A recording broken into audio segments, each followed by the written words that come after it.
exploring the multiverse of pop culture. This is Podcasserole, An Adam and JP show.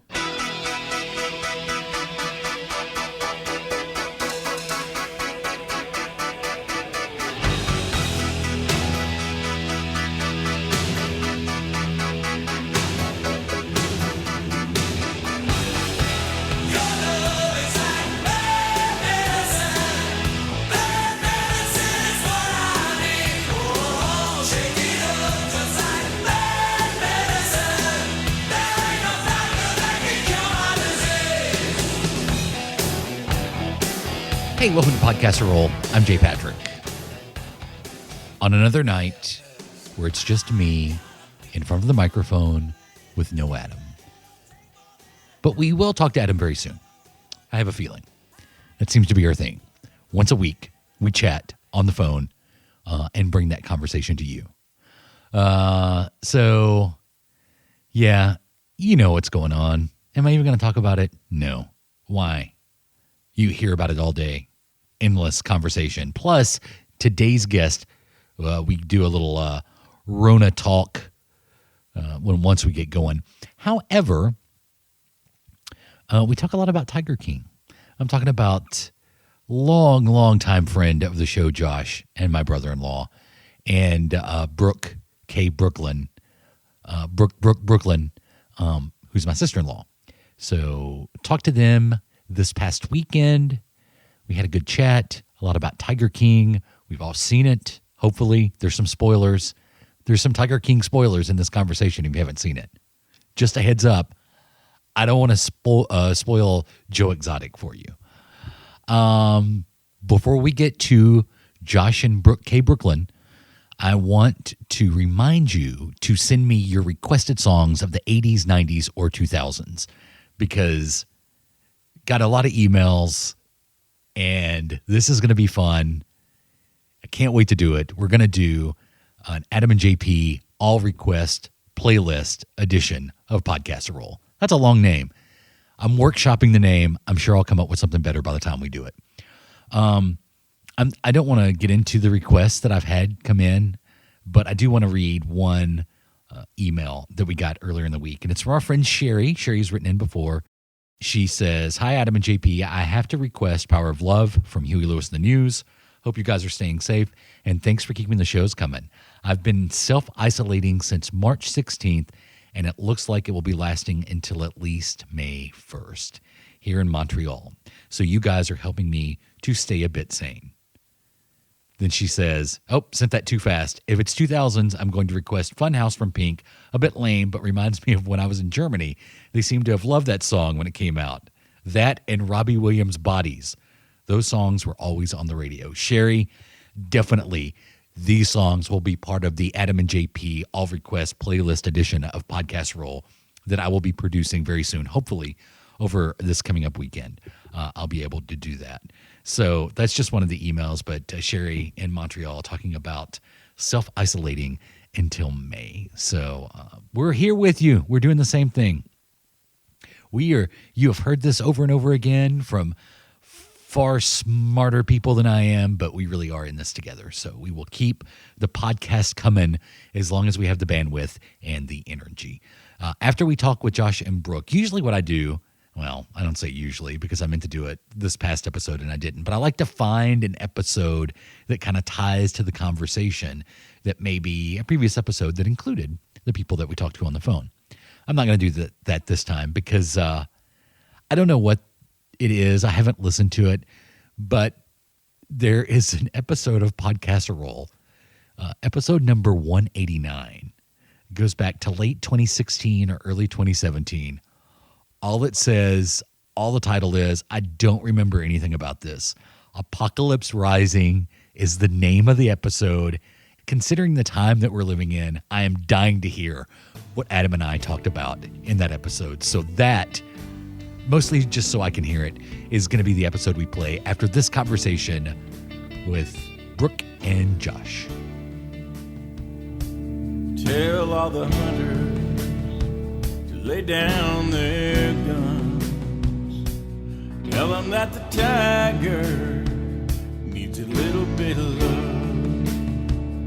Let 'em run the jungle, let 'em roam their land, then stand back and marvel, what a beautiful cat. 'Cause I saw a tiger, now I understand.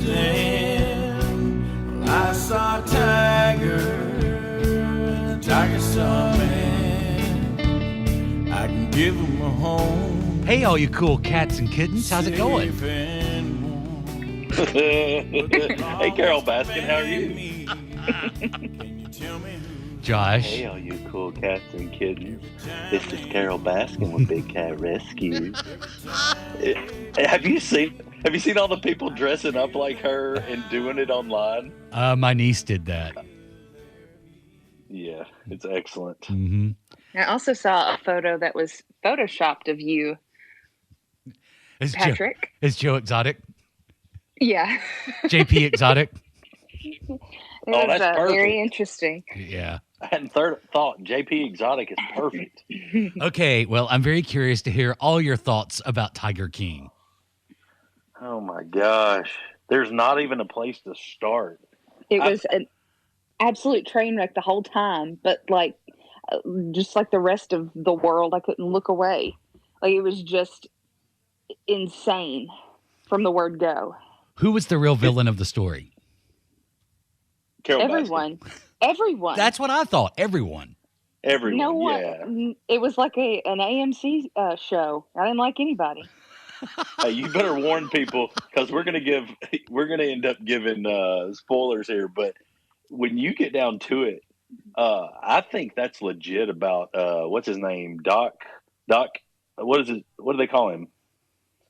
The one in the polygamist. the polygamous guy, Or- Doc. Yeah, I know who you're talking about. Elephant Doc. He likes to ride elephants. Yeah, but yes, I think it's legit. He has a crematorium on his property, and I think it's legit that he cremates the lines when they get to an age where he can't use them anymore. Yeah. That I wouldn't think- surprise me. I think it's legit. Where do they all Yeah. go? Exactly. Yeah, it's crazy. I've been trying my best Joe Exotic impersonations. I've been trying to get his voice down pat. Well, let's hear Because, it. man, he is a weird talker. Let's hear it. Well, hey, guys, this right here is Joe. No, I ain't got it. I'm not very good at it. I haven't honed in on it. It sounds like your G.I. Joe. Just muffle it, man, to be your G.I. Joe voice. Are you saying that everything I say sounds like my G.I. Joe impression? Hey, guys, this here's Deep Six. Hey guys, mean- my name's Joe Exotic, and I hate that Carol, whatever her name is. I hate her. Carol Baskin. Carol Baskin. What? Brooks showed me a video last night, or sent it to me, and it was like a video, and said, "You know why? What? I mean, everything, blaming everything. You know why turds in the yard? Carol Baskin. You know, like there's something every few seconds. You know why global warming? Carol Baskin. Just everything, no matter what it is. You know why Burger King's selling chicken fries? Carol Baskin. You know, everything. So welcome to our new segment, Know Your Joe. Know your Joe Exotics. Yes, know your Joe Exotic. Perfect. That's great. I have thoroughly enjoyed all of the memes. Like, there's not one that I have not enjoyed, at all. They're so funny. I am exactly like you. I did not like anyone in that. That's not true. I think the people that actually worked for the zoo Yeah. were The girl Yes. that lost her hand. yeah. Yeah, I liked her. Yeah. I like the guy with no legs. You know, I know it sounds funny, but God, how weird is it? This sounds like if you came in on this conversation and you didn't know anything about this. I like the girl without an arm. I like the guy without no legs. You know, like there's Doc Antle is what they call him Right. constantly. Doc Antle. but his first name's like Baklava or something like that, which means Baklava? it's not baklava, I know, but it's something like that. Isn't that You know, isn't yeah, that he's a Greek pastry. dessert? Just drizzle in a little honey. It's delicious. You know, it's funny. We had a teacher in high school, and her name was Miss Pendergrass, and she was our art teacher. And she would take us. There was some kind of Greek festival type thing that we would have in Nashville every year. I don't know what the name of it was, but we would have that, and it would be right around the Parthenon.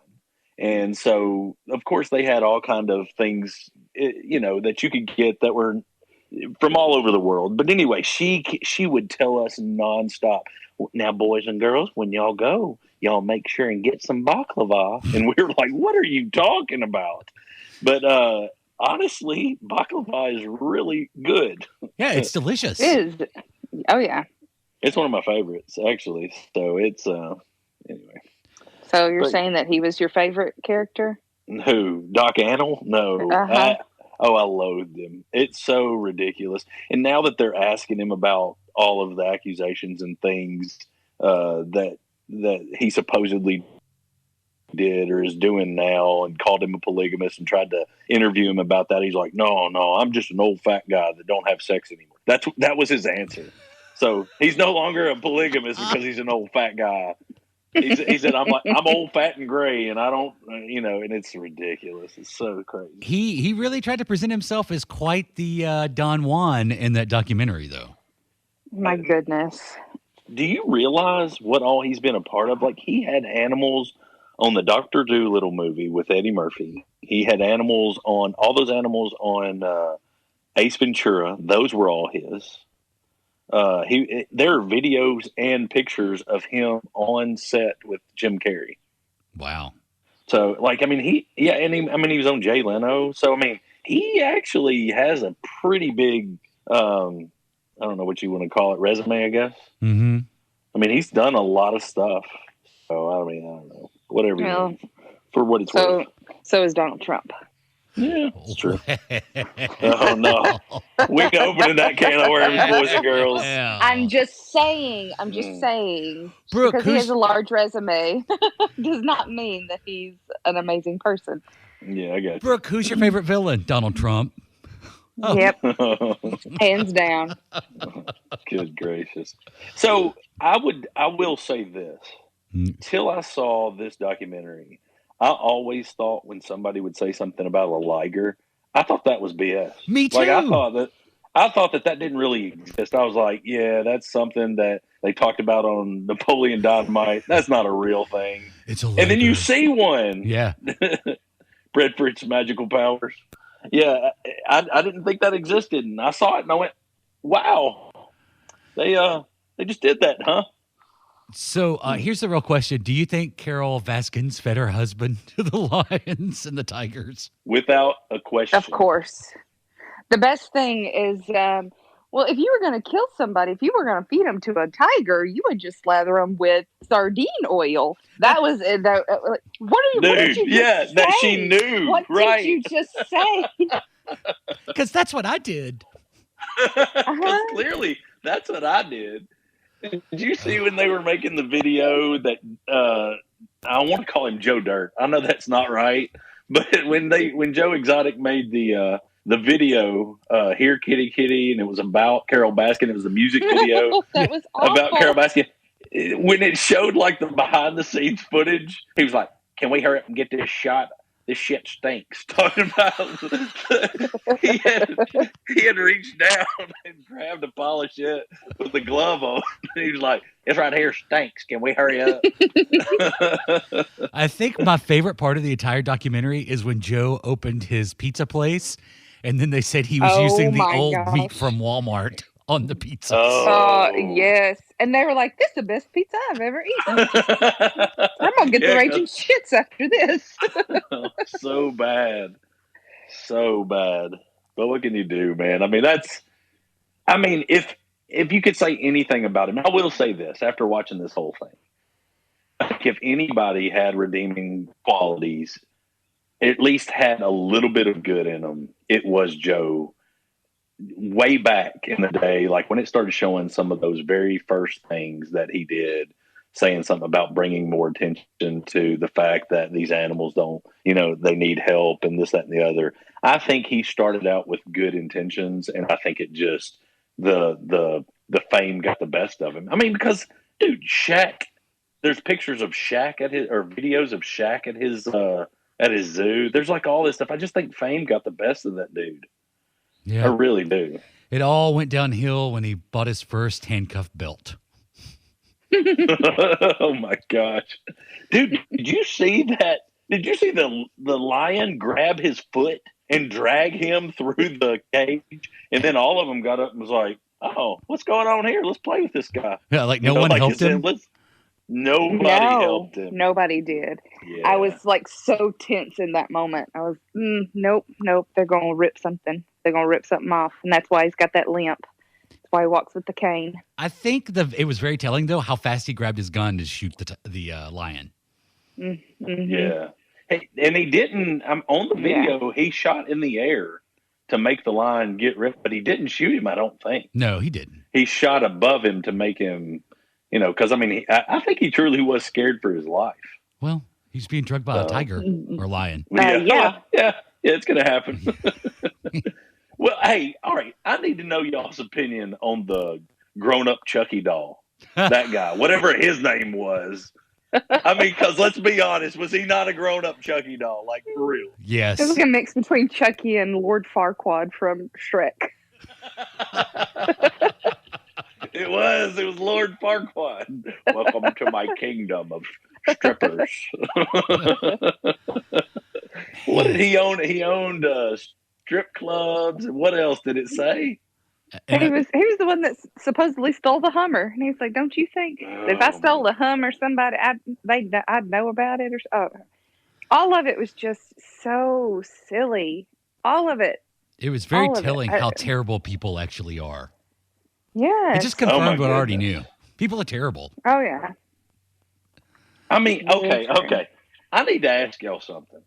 Have you ever been to a funeral where the person giving the funeral talks about somebody else's balls? Like, have you ever been to a funeral where right in front of his mama? Conversation in front of his mama? Everybody around here done seen his balls. Y'all know what I'm talking about, don't you? It's like, what? What is happening right now? That is my favorite G.I. Joe character. It's Joe Exotic. Joe Exotic. Hey, I'm just waiting for one of these bootleg toy makers. As a matter of fact, I'm going to hit up Killer Bootlegs, and I'm going to hit him up, and I'm going to say, dude, if you do not make a Joe Exotic action figure, there's no justice in this world. I always join in. It's funny. When Dollar Slice Bootlegs is another guy. He gets on there, and lots of times he'll do a live Instagram. He'll let people join in, and I've asked him tons of questions. And anyway, I need to get on there and ask one of those guys, seriously. Y'all have got to make a Joe Exotic figure, and I guarantee you it will sell out immediately. Oh, absolutely. Brooke I've already seen someone do The Sims, like put in the Sims characters of all of the people. Mm-hmm. It was ridiculous. So silly. On Sims, you can actually you get to customize the characters quite a bit. I've never played Sims. I've not played one Sims game in my entire life. I'm pretty sure you can, right? Yeah. That'd be all. I mean, it's big right now. Evidently there was some kind of new big update, and now Sims is blowing up again because, everybody's at home. Well, that's how we hang out together now, is virtually. It's a fact. Yeah. So you guys binge watched Tiger King. What else are you doing during this safer at home period? Oh, go ahead, Brooke. What are we watching? We're watching The Outsider on HBO with, I always want to say Jason Patrick Bateman, but it's Jason Bateman. She wants to make a fictional character, Jason Bateman. She wants him to be American Psycho. Bad. But it is really good. It's it's based on a Stephen King novel. It's interesting. I think I'm going to stop and not watch the last episode because Lord knows that man cannot finish a story for nothing. True. Though 11/22/63 wasn't bad. Oh, that was. I really really good. enjoyed that. That was Yeah. good. The- Yeah. 2 seasons of Castle Rock were really good, though I don't know how much he actually had a hand in, but those were both really good endings. Well, I think Brooke had the best ideas. Me and her were talking about it, and I said, "Is the ending really going to be bad to this?" Because Stephen King struggles a little bit with endings. So I said, "It's going to be bad," and she said, "I think there are so many other people involved with this that it should be a really good ending." Because I think Jason Bateman, Brooke, didn't you say Jason Bateman actually did he write or direct the episodes? The first 2 he directed, and he's one of the executive producers. So I doubt that he would let it. If he felt that it was probably a stinker ending, he probably would not, go through with that. So, and who knows if there's going to be, a second season, if it's going to be a cliffhanger. So, you never know. So that's why, like, if it's something like that, I always want to finish it just to see where it ends. Because that was kind of the first season of Castle Rock. It had an ending, but then, you weren't really sure if there was going to be a second season. So it was just kind of up in the air. And then, lo and behold, the second season kind of tied in with the first season when you didn't think it was going to. So, you never know. This could be an ending or it could not be. You don't know. I'm going to tell you, Jason Bateman is one of those actors that you don't think of him as being a top tier actor, but I mean, he has had some serious longevity. Yeah, And Josh, do you remember when he was on Silver Spoons? I think I do. I do. He was on Silver Spoons, and then he was on that sitcom called Valerie with Valerie Harper, and then she left like in the second season, I think. So then they revamped it and killed their character off and then just called it the Hogan Family. And he basically was the star of the show. Do you know what his very first acting, I've got it pulled up. Do you know what his very first acting credit is? Had to be a commercial of some sort. It was not he may have done commercials. I'm talking about like major. Oh, I don't know. I would have never thought this, and he was on 21 different episodes on this, and it's where he got his start essentially. What is it? You're not going to believe it when I tell you. Well, his sister was House on the Prairie. Little House on the Prairie. That makes sense. He was. Oh wow. He was James. He was one of the Ingalls kids. He was James Cooper Ingalls. Really? Wow. Isn't that weird? Yeah. I would have never thought that. So he had to been. That was in 80. How old is he? That was in 81 and 82. I need to look up and see how old he is because in 81 and 82, he'd had to have been young, right? Yeah. I think me and him are roughly the same age.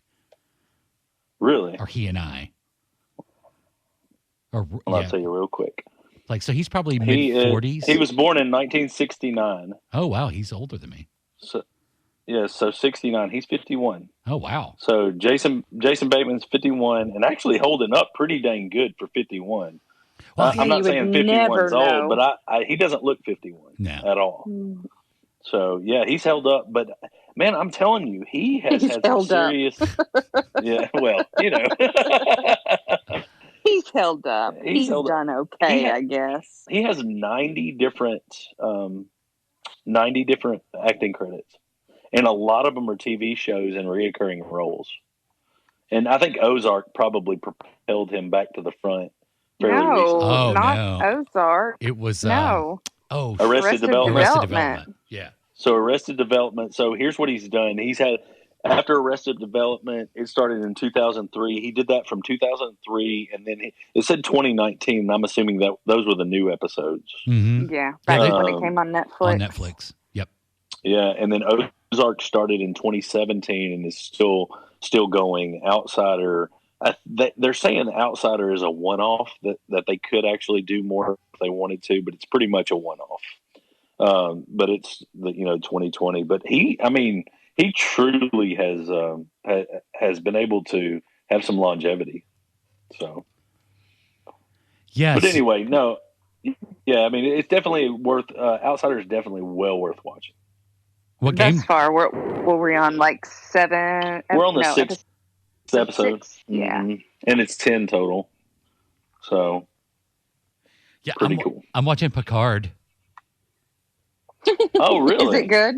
I've enjoyed it. I mean, it's a little weird to start out with, but the last couple episodes have been really good. I haven't finished it yet. It's 10 episodes. What is the what platform is that on? CBS Is All that Access. Is that on? Okay, so CBS. I got you. Mhm. Did they do it? Are they actually putting it on TV, or is it one of those where you just have to stream everything? No, it's like Star Trek Discovery. It's only on CBS All Access. Gotcha. But you like it pretty well. Yeah, it's different. It doesn't feel like Star Trek Next Generation hardly at all. But it's an interesting concept and it's an interesting story. It really has to do with androids and Siths and all that. So basically, it starts on the plot that at some point a bunch of androids went crazy and killed basically an entire human population on Mars, or a colony, a human colony on Mars. And so then it really delves into the relation. Did you guys watch Star Trek Next Generation at all? Oh, Next Generation is fantastic. I love it. Yeah. I haven't seen every episode, but Brooke? I've never seen an episode of Star Trek. Well, Yeah. it was nice checking in on you guys. Yeah, okay. Hey. We all have our geekdoms, and that's not one of mine, so it's okay. Hey, Patrick, at least she can say it correctly. Star Trek. She's not like one of those people that are saying Star Trek. It's not Star Trek. You know who would You know who would say Star Trek? Joe Exotic. Oh yeah, absolutely. And what would he sound Without like, question. Josh? It'd be like, yeah, I was with my two husbands the other night, and we was watching Star Trek, and that I'm gonna tell you that if they had a couple of lines on there, I sure liked it better. Oh, gosh. I could have helped them to breed lines in space. You know who let the Borg attack? Carol Baskins. Carol Baskin. Everybody, Carol Baskin. I guarantee you right now, he's going, well, guys, I know y'all think it come from Wuhan, China, but I'm going to tell you right now that COVID-19 come from Carol Baskins. Oh, I've been saying Baskins. It's Baskins with a B? Baskin. Yeah, B. Yeah. Wow. So anyway. Hey, so I got something to bring up. Mm-hmm. I found, all right, I like weird stuff. Sometimes it gets Clearly, a little look too who you weird married. for me. Amen. Hey, thanks. But I found, you're not going to believe this, I don't think, when I say it. So there's a lady, and her name is Dr. Dot. She is an international. Her website is drdot.com, so drdot.com. And her website says International Massage and Chiropractic Team. She has a special kind of massage that she gives, and only she can give it. She says she's the only person in the world who does it, and it is called the bite massage. Oh my gosh. So Where did you find this out? So I was on some social media the other day, and you know how sometimes they'll have like a story. They call them seasons, but it's not. But anyway, I was watching it, and it was like history of this because they were wanting to tell weird stuff that was going on. Anyway, so this woman has bite massage, and they go do this whole interview with her and start asking her how in the world, number one, how does bite massages happen? How does it work? You know, is it like a normal massage? And how did you get into it? And the way she said she got into it was she was raised by she kind of had a hippie family, and both of her parents were 17 when they had her. And they were like hippie family, took her to a lot of concerts, this, that, and the other. Long and the short of it, she said the way she got into it was when she was little, her parents would have her walk on their back in order to like massage their back and this, that, and the other. And then her hands were not strong enough to be able to really knead the muscles and stuff. And she said one day her mom, she was saying, you really got to get in there and really try to knead that muscle. And she's like, Mom, I'm not strong enough. She said, well, just bite me. And that's literally Yeah, exactly. Is this not ridiculous? I can't make something like this up. I'm telling you right now, I cannot make something like this up. Her mom said, "Well, just bite me," and she went into this whole thing of how, well, that was it worked. It worked, and I've been doing it, and I've perfected it, and it's worked for me ever since. And like to go to her website, like it's insane. Like it doesn't mention exactly how she got started, but she is a huge music fan because of her parents.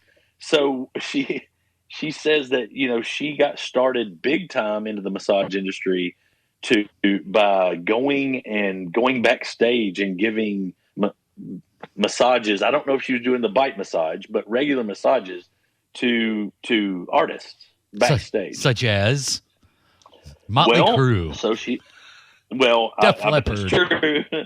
Well, know what's funny is on her website, she has a little thing scrolling at the bottom saying feedback, and it's got like Jeremy, the bassist from Paramore. He wrote a thing on here. The next one that come up, Christopher, the tour manager of Bad Company. Yeah, I mean it's crazy. Somebody from the Pointer Sisters manager. So, but I mean, she says she's met like all these big stars, including let's see. She says she's met Paul McCartney. She says she's met Elton John. Like, there's all these people on there. Like, if you want me to, I'll read this real quick. It's in her own words, and this is about her. It says, I'm a Libra, and I was born in Manchester, Connecticut, USA. My parents were both 17 when I was born, and they were hippies and flower children, so to speak. They listened to music like Janis Joplin, the Beatles, Jimi Hendrix, Led Zeppelin, and others. They taught me at a very early age to walk on their backs and massage their feet. At age 5, I was already busy walking on my family's backs and showing off my tiny, strong hands. This is ridiculous. Music and massage were very important to me already as a child. My parents brought me to many concerts like Frank Zappa, Grateful Dead, Melanie, etc. As I became a teenager, I wanted to continue to go to concerts, but my parents were not so interested in concerts or supporting my habit of 2 to 3 concerts per week anymore. I had a clever way to sneak into shows. For example, taping 2 old concert ticket stubs together and getting in, or having people on the side doors or from inside, etc. I wanted to meet the musicians, not just to be in the audience. So I came up with the idea to go early to the concert halls and ask the roadies, management, and musicians if they wanted to trade back and feet massages for tickets and passes.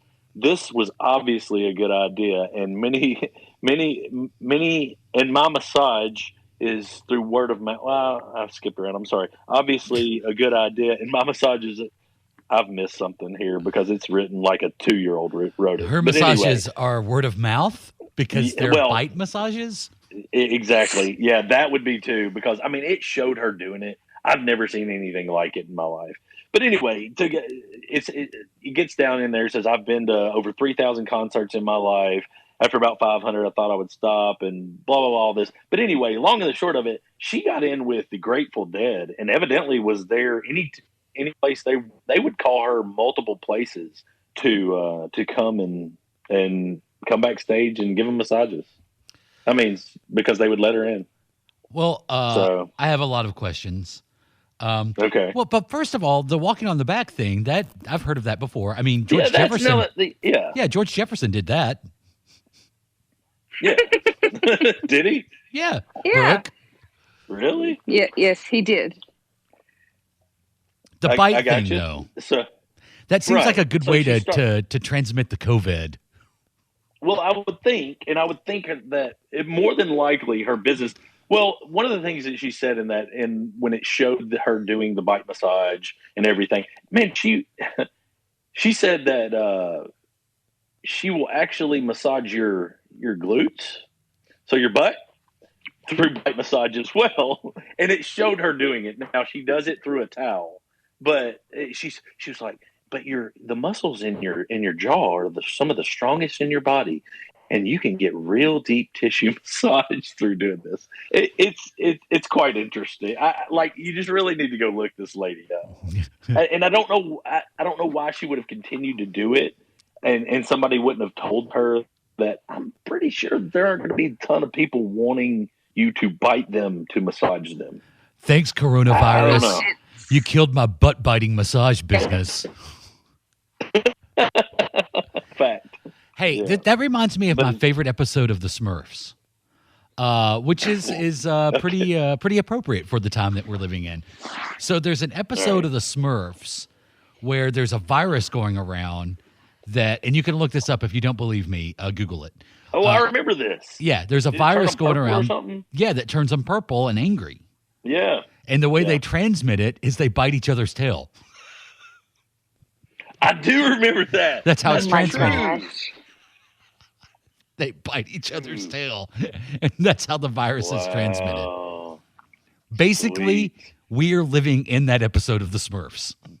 We really are. We Yeah. are.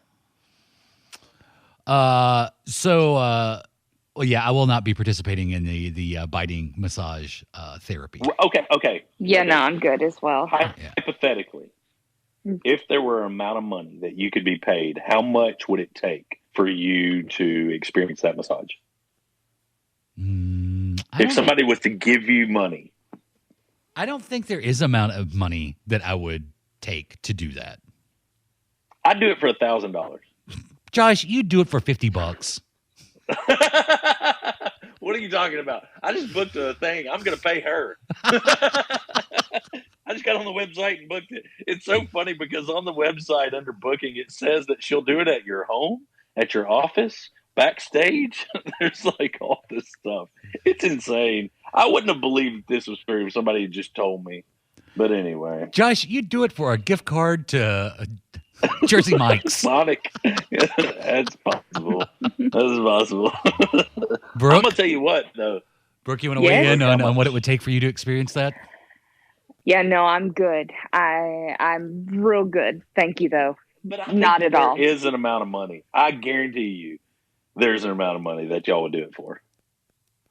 I don't know, man. I know there is. I mean, it's just a bite massage. She wears these things on her teeth to keep her from I guess penetrating the skin. I So think it sounds funny to hear her talk. I think to totally separate us from the rest of the animal kingdoms, we must set boundaries. And for me, And that's one of the Is bite boundaries. massage? Yeah, that's one of the boundaries. That's it. That's it right there. anyway, bite massaging is a real thing, guys. Dr. Dot. Go to drdot.com. I'm sure Adam You- would jump at the chance to have that done. I bet Adam would do it. Oh, yeah. I bet Adam would do it for sure. And since he's not here, we can claim he'd do anything, you know? Yeah. He'd be like, "Come on, guys, it's not that bad, right?" Guys, y'all don't know what you don't know what it is until you've done it. You'll love it. He tried to get us to do shower oranges. Yep. Now shower beers are good. I still ain't done a shower orange. Wait. And don't have any plans. Isn't to. that a sign of alcoholism? shower oranges? Beer. You're thinking Oh, of beer. shower beer. Yeah. I don't know. Shower beers are great. Oh, yeah, we have a little thing that sticks onto the wall of the shower for your shower beer. Oh, well, that is clearly you guys should probably consult someone Whoa, about your whoa. growing alcoholism. No. In the middle of summer, you don't like to come in. You're burning up and have a shower beer while you're taking a shower. Nope, never done that. Come on, man. This Well, is a thing. you need to try. Come on yeah, now. you don't know what you're You missing need now. to try. Yeah, yeah. This is how we de-evolve into bite massages. Come on, you don't know what you're missing. The bite massages. Brooke, how else are you feeling that? First of all, kind of just all right. So you both have jobs that kind of fall in the essential day to day. Oh, yeah. Yeah, So not kind of. They Yeah, straight up. not kind of. yeah. So you know, in working in radio, I was able to find a way to like bring equipment home, and basically, I've been working from home for the better part of 2 weeks now. So only leaving the house really Yeah. to go grocery shopping, or I mean, I had a work thing that I had to do last night, but so kind of take me through when you have a job where you have to go out, as you guys are doing, like. It's like, are you taking precautions? Do you think it's all blown out of proportion? I mean, what do you think? Well, for me, I work in an animal hospital, and so we have done what the board of veterinary medicine has suggested, which is going out to the cars and getting the patients and bringing them in, basically kind of keeping the doctors as safe as possible. I mean, and obviously for us, still keeping our distance and using hand sanitizer and washing and everything, but very much keeping our distance from the owners, which is awesome. It's now my dream job because I don't really have a lot to do with the owners. I just deal with the animals. Right. This is why I got into veterinary medicine. But no one is allowed in our building. We're going to the cars back and forth. And that it's a hard job to do remotely. You really can't. Yeah. So, you have to go in. Animals get sick. You would not believe how many new puppies we have seen within the past week. Like, we have not slowed down at all. Because people are going out and buying puppies because they're at home, and so they want a puppy now? Yep. Oh, wow. Like, I have worked over just about every day this week because we're just busy.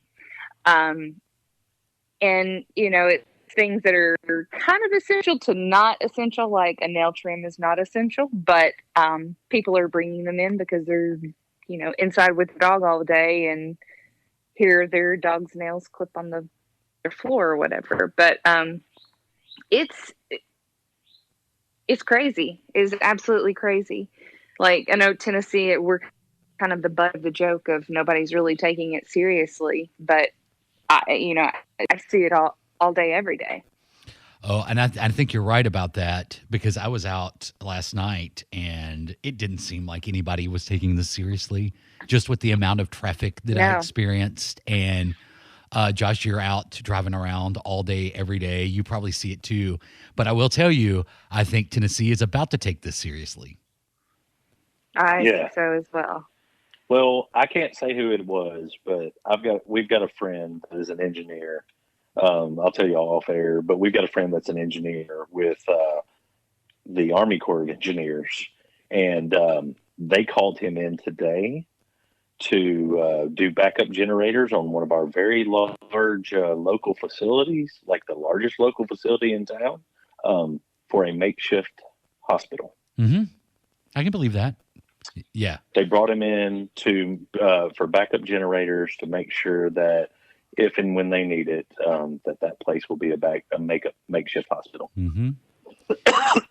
Yeah, I think, is that you, speaking Rona? Of the COVIDs. Is that Rona? Yeah. No, it was productive, guys. Come on now.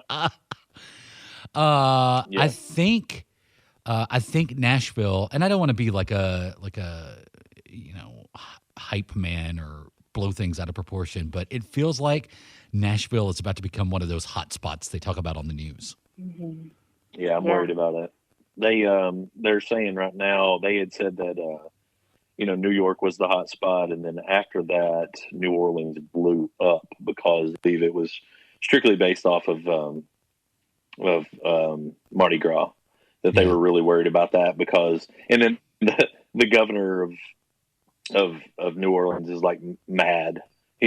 Or Louisiana is like mad, saying, "Well, I would have canceled Mardi Gras if y'all had just told me." It's like, dude, I mean, they put everything out there that they had at the time. I mean, what more do you want from them? I mean, just on the news, I've been following this since before Christmas because it was so bad in Asia and China. Yeah.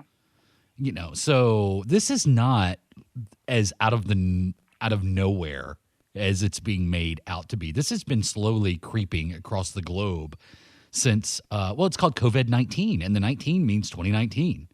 So it's, wow. I didn't realize that. Yeah.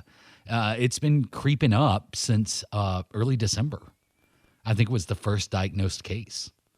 Yeah. So, but what else are you guys doing? Well, Josh, so do you agree with me, like when you're out there, that you don't think that, at least where we live, people are taking it as seriously as they probably Yeah, should. people are definitely not taking it seriously. And I kind of had to do like a head check because, and what I'm saying by head check, I had to get my own thoughts in order because, like, I literally was like driving around cussing people. Like, I'm just like, y'all idiots are out here, and you do not have to be. Like yesterday when I was driving around, which I work in telecommunications, so I have to keep everybody's phone and internet and major connectivity for doctors' offices or whether it be for home or whatever. I have to keep all that stuff going. So within doing and hooking up new ones because so many people are having to work from home, and it's literally the only way that the world can continue to stay active at all. Really, is through these connections. So the people are taking it seriously. Yesterday was such a pretty day out, which was great. But I mean, I drove past a nursery, like, and what I mean by nursery, like the like trees and plants and stuff. It was full. Yeah. There was not one place in the parking lot where you could go, and there's people going in and out of these greenhouses. There were kids running around everywhere. I could look at this place and just see 100 people walking around, and I'm like, "Are y'all serious right now?" I got to get my essential pansies. Yeah, I mean, like it just I get it. I get it that we need to somehow keep the economy going. I get that. But at what point in time, like we were talking about this, I had called, I guess it was you, or I was talking with somebody, and at what point in time do we get to where we have enough of a percentage? Like, will it be, once it's at 10% in the United States, like let's say it ever got to 10% of all the people had it, there's got to be a point in time because of the rate that it spreads. There has to be a point in time where it's almost at the point of no return.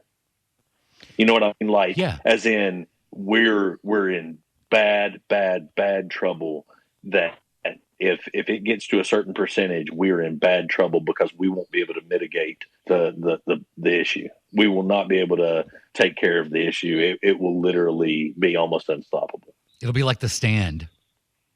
Yeah, like seriously. Yeah. Stephen King. I don't know. I mean, at work, what we're doing is I tell customers when I go to their house, I tell them I will only come in your house if it literally is last option, the only option I have. If it is the only thing, like yesterday, one of my last calls was a 91-year-old woman. I knew she needed her phone. Luckily, it was not enough. Because I mean, what if I'm carrying, don't know, and I give it to a 91-year-old woman? She's gone. I just sentenced her to death.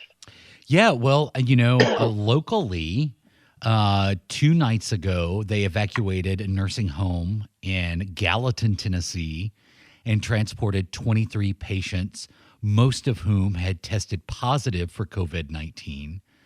Transported them, to a hospital. The following day, one of them passed away. Just this morning in Portland, Tennessee, they announced another outbreak in another nursing home where one of the patients has already passed away.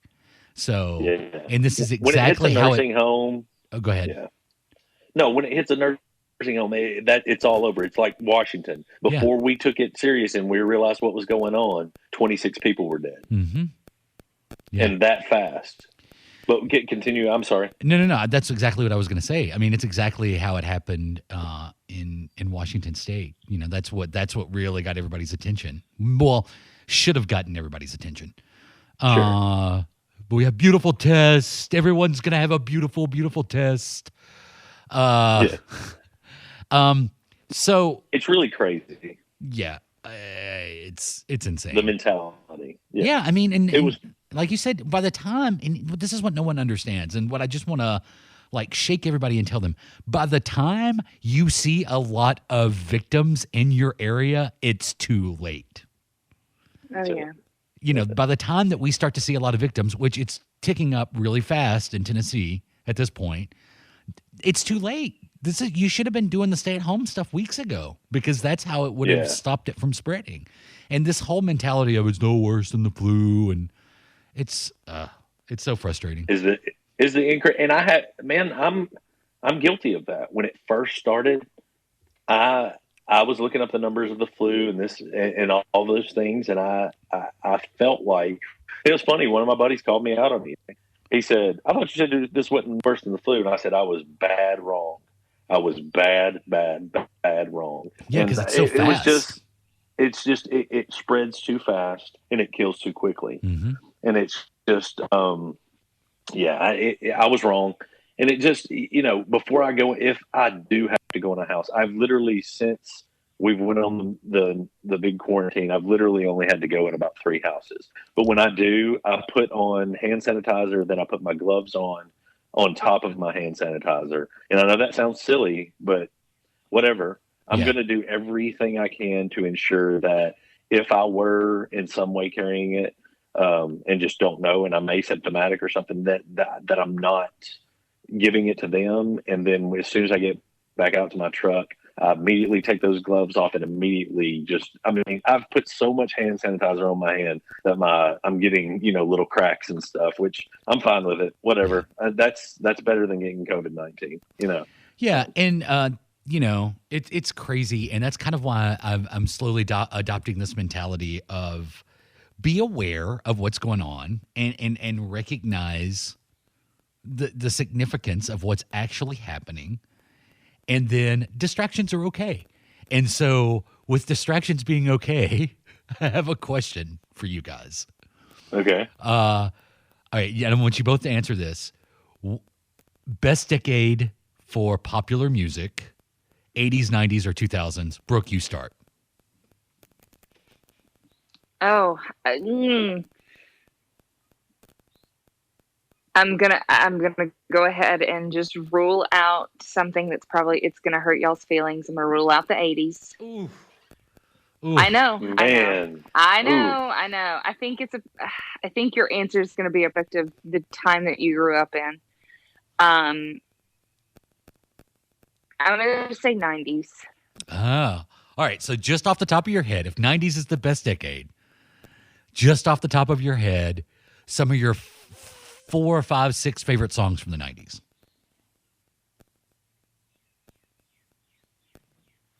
I think I know what's coming. I'm gonna say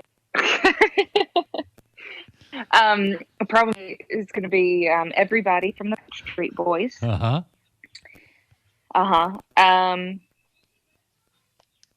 Probably Smells Like Teen Spirit from Oh, Nirvana. wow. What's Up, the 4 Non Blondes.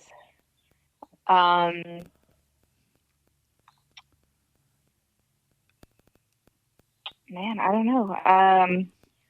Brooke, I don't think you're What? being... What's your favorite band? I don't think you're giving us full disclosure here. Favorite band? Wanna Be by the My Spice favorite- Girls, maybe? No, I honestly do not care for that song. I think that Wannabe is Good Riddance, Taught Me Your Life for Green Day, which we'll throw Green Day in there as well. For me, I don't care for Wannabe. But there's an array of songs from the Spice Girls that could be added to this list. What's your favorite Spice Girls deep cut? Lady is a Vamp. That one's a great one. Oh my gosh. That's one of my favorites. It's such a good one. What about Spice Up Your Life? From the Oh, film that's a great Spice one, too. World. Yeah. One of the most underrated films of all time. And I have it on DVD if anyone out there listening would like to borrow it. I went to the theater to see that. I paid theater money to see that. My mother would not let me watch it. Why? She said those were trashy girls, and look at me now.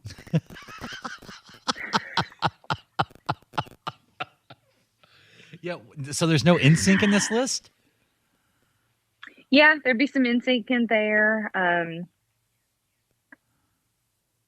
mean, It's Gonna Be Me is probably one of the better ones. Yeah, no Green Day? I mean, there's a lot there.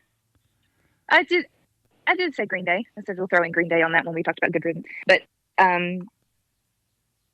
no, the 90s is pretty fun. Yeah. I guess because it's like what I said. It's like It's what you grew up with.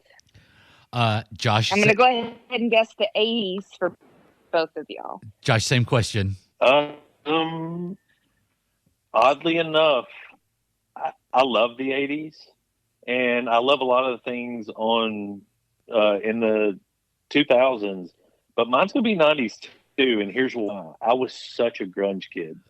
I love all grunge. So if you want to go with any of my big ones, I mean, God, I don't know if this is considered a deep cut or not, but Yellow Ledbetter by Pearl Jam is probably one of my favorite songs of all time. Even though you don't know one word he says. Well, what's funny is, now here's what's crazy. There's so much speculation around that song. So the speculation, the words that there are words to it. When you look at the words and you try to make the words match, they don't match. But then I've seen so many people speculate that it's about people coming home from war in boxes and bags, like as in dead. Like people returning from war, their bodies being returned from war, and people out there watching them come by. Like there's a lot of speculation. You need to look that up. Anyway, I've always liked that song. It's been one of those things. It's always been my favorites. And then if you want to go into, so I mean, tons of Pearl Jam songs, Yellow Ledbetter being one of my favorites. Then I guess if you want to go Smashing Pumpkins, I could throw out a million that I like, whether it be Zero, Disarm, Today. Like, I mean, all those are 90s songs. Well, Zero may not be. Is Zero in 2000s? I'd have to look that up. I think it might have been like 90. It was off 99. Oh, that might have been 2000 though. Melancholy and Infinite Sadness. I can't remember what that was. But anyway, so I mean, tons of those. And then I guess 90s, I mean, there's so many Foo Fighter hits from the 90s. I mean, Everlong, I don't know. I'm trying to think of all my favorite. I mean, but here's the deal. Foo Fighters is such a good one. Yeah, Foo Fighters is in between the 90s and 2000s. So I mean, there's tons of them that I love. Yeah, like what'd you say, Monkey Ranch, Brooke? Yeah. Yeah, so Monkey Ranch is good. One of my favorites, and I cannot remember when it came out. Was Learning to Walk Again or Walk. Actually, I think that had to have been 2000s. That came along way later. So I mean, if you're talking Foo Fighters, it's going to be split between 90s and 2000s. Yeah, sure. I think when I think 90s Foo Fighters, Big Me and Learning to Fly are the two I think of. Yeah, because that was Big Me. That's such a good one. Well, what about Everlong was in the 90s, right? Was that 99? Because Big Me was 99. I can't remember. Let me see if I can look it up. Hold on. February of 1997 is when it was recorded. Okay. It was released in 1997. So yeah, Everlong was one of the early ones. Which Everlong is one of my favorite songs by them. So, matter of fact, me and my son, my about to be 16-year-old son, we're just listening and singing at the top of our lungs to Everlong the other night in the car. So Josh, it's rad. It's so cool to have a kid that really appreciates. Like he plays Nirvana nonstop. Just learned Lithium. Lithium's his newest, and it's just fun to hear him in his room nonstop playing these amazing songs that I've always loved. So, did you like Stone Temple Pilots at all? Oh, I was a huge Stone Temple Pilots. Now, here's the thing about Stone Temple Pilots.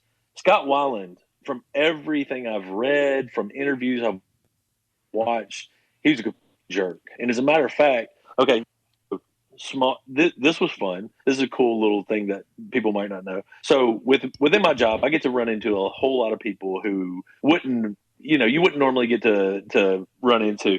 One of the guys that I've run into is Dave Grohl's best friend. And he is a producer and produced 2 Foo Fighter albums. His name is Nick Raskulinecz. You can look him up. But he produced 2 Foo Fighter albums. But one of the things that he had talked about, he had also produced that very first Velvet Revolver album. Well, when Velvet Revolver came out, the lead singer was Scott Weiland, who was the lead singer of Stone Temple Pilots as well. And who was the And when guitar player of I Velvet talked to Revolver? that guy. The Slash. Yeah. Yeah, Slash for Velvet Revolver, and then Scotland, and I can't remember who else was in it that was big names, but there were other big names in it. It was so funny because I was picking his brain one day because he's a super nice guy. He was friends with Lemmy before Lemmy died. Like, he was friends with a lot of people, but he I just picked his brain one day. I was just like, man, can I just ask you something? I was like, who in the industry, like, do you think, who do you not like? Like, I mean, I know that, like, you can tell me who's cool. Tell me people who you would just hate to be around. He said, dude, Scott Weiland is a DH. And I was like, what? He's like, he's a dickhead.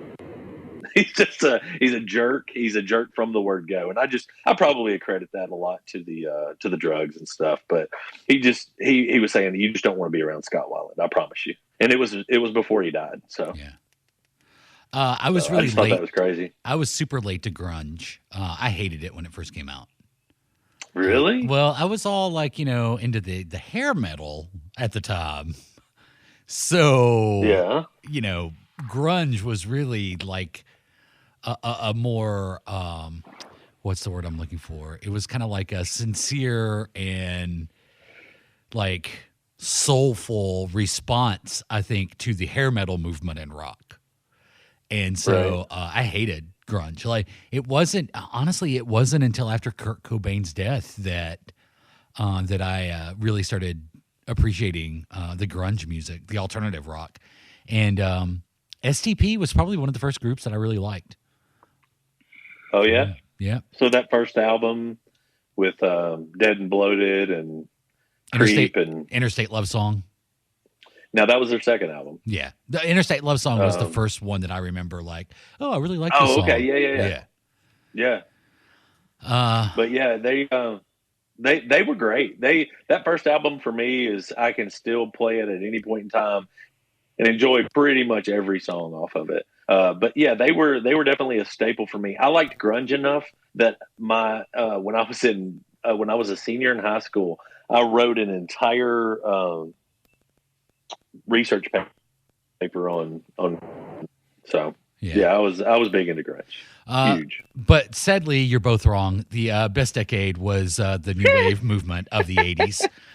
Okay. So, Brooke. I don't hate you for that. Brooke, we've almost been going an hour here. So before we go, Brooke, what video game should we be playing to fill the time in the days?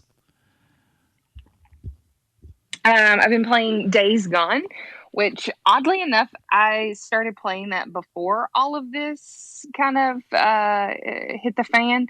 I mean, it's a zombie apocalypse type video game. I think this is the one that they wanted Norman Reedus to do before he did Death Stranding. Yeah. I think they wanted his likeness because he's the main guy is a biker gang guy. But the guy that plays him, like this whole, like the main two characters, I had no idea. I know I had seen him in other things before. His name is Sam Witter, Witwer.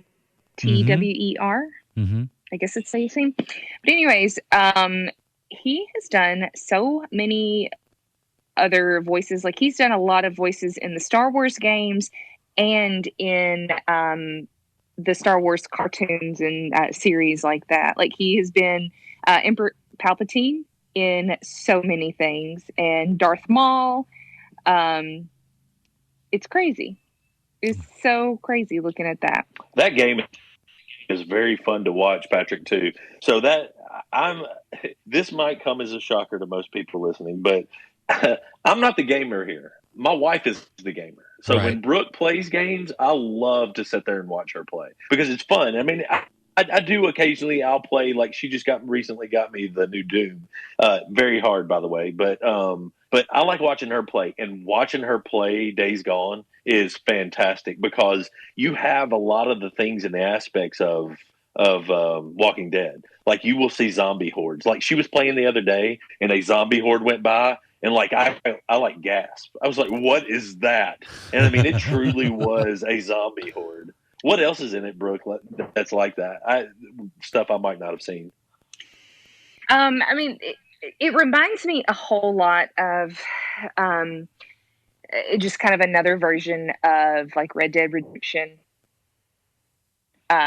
It's kind of the same vehicle, like where you have like your overarching story, but yet you have your side missions, and kind of like Fallout 2, where it's kind of the same handling. Whereas instead of riding a horse in Red Dead, you're trying to control a motorcycle, which is so very hard.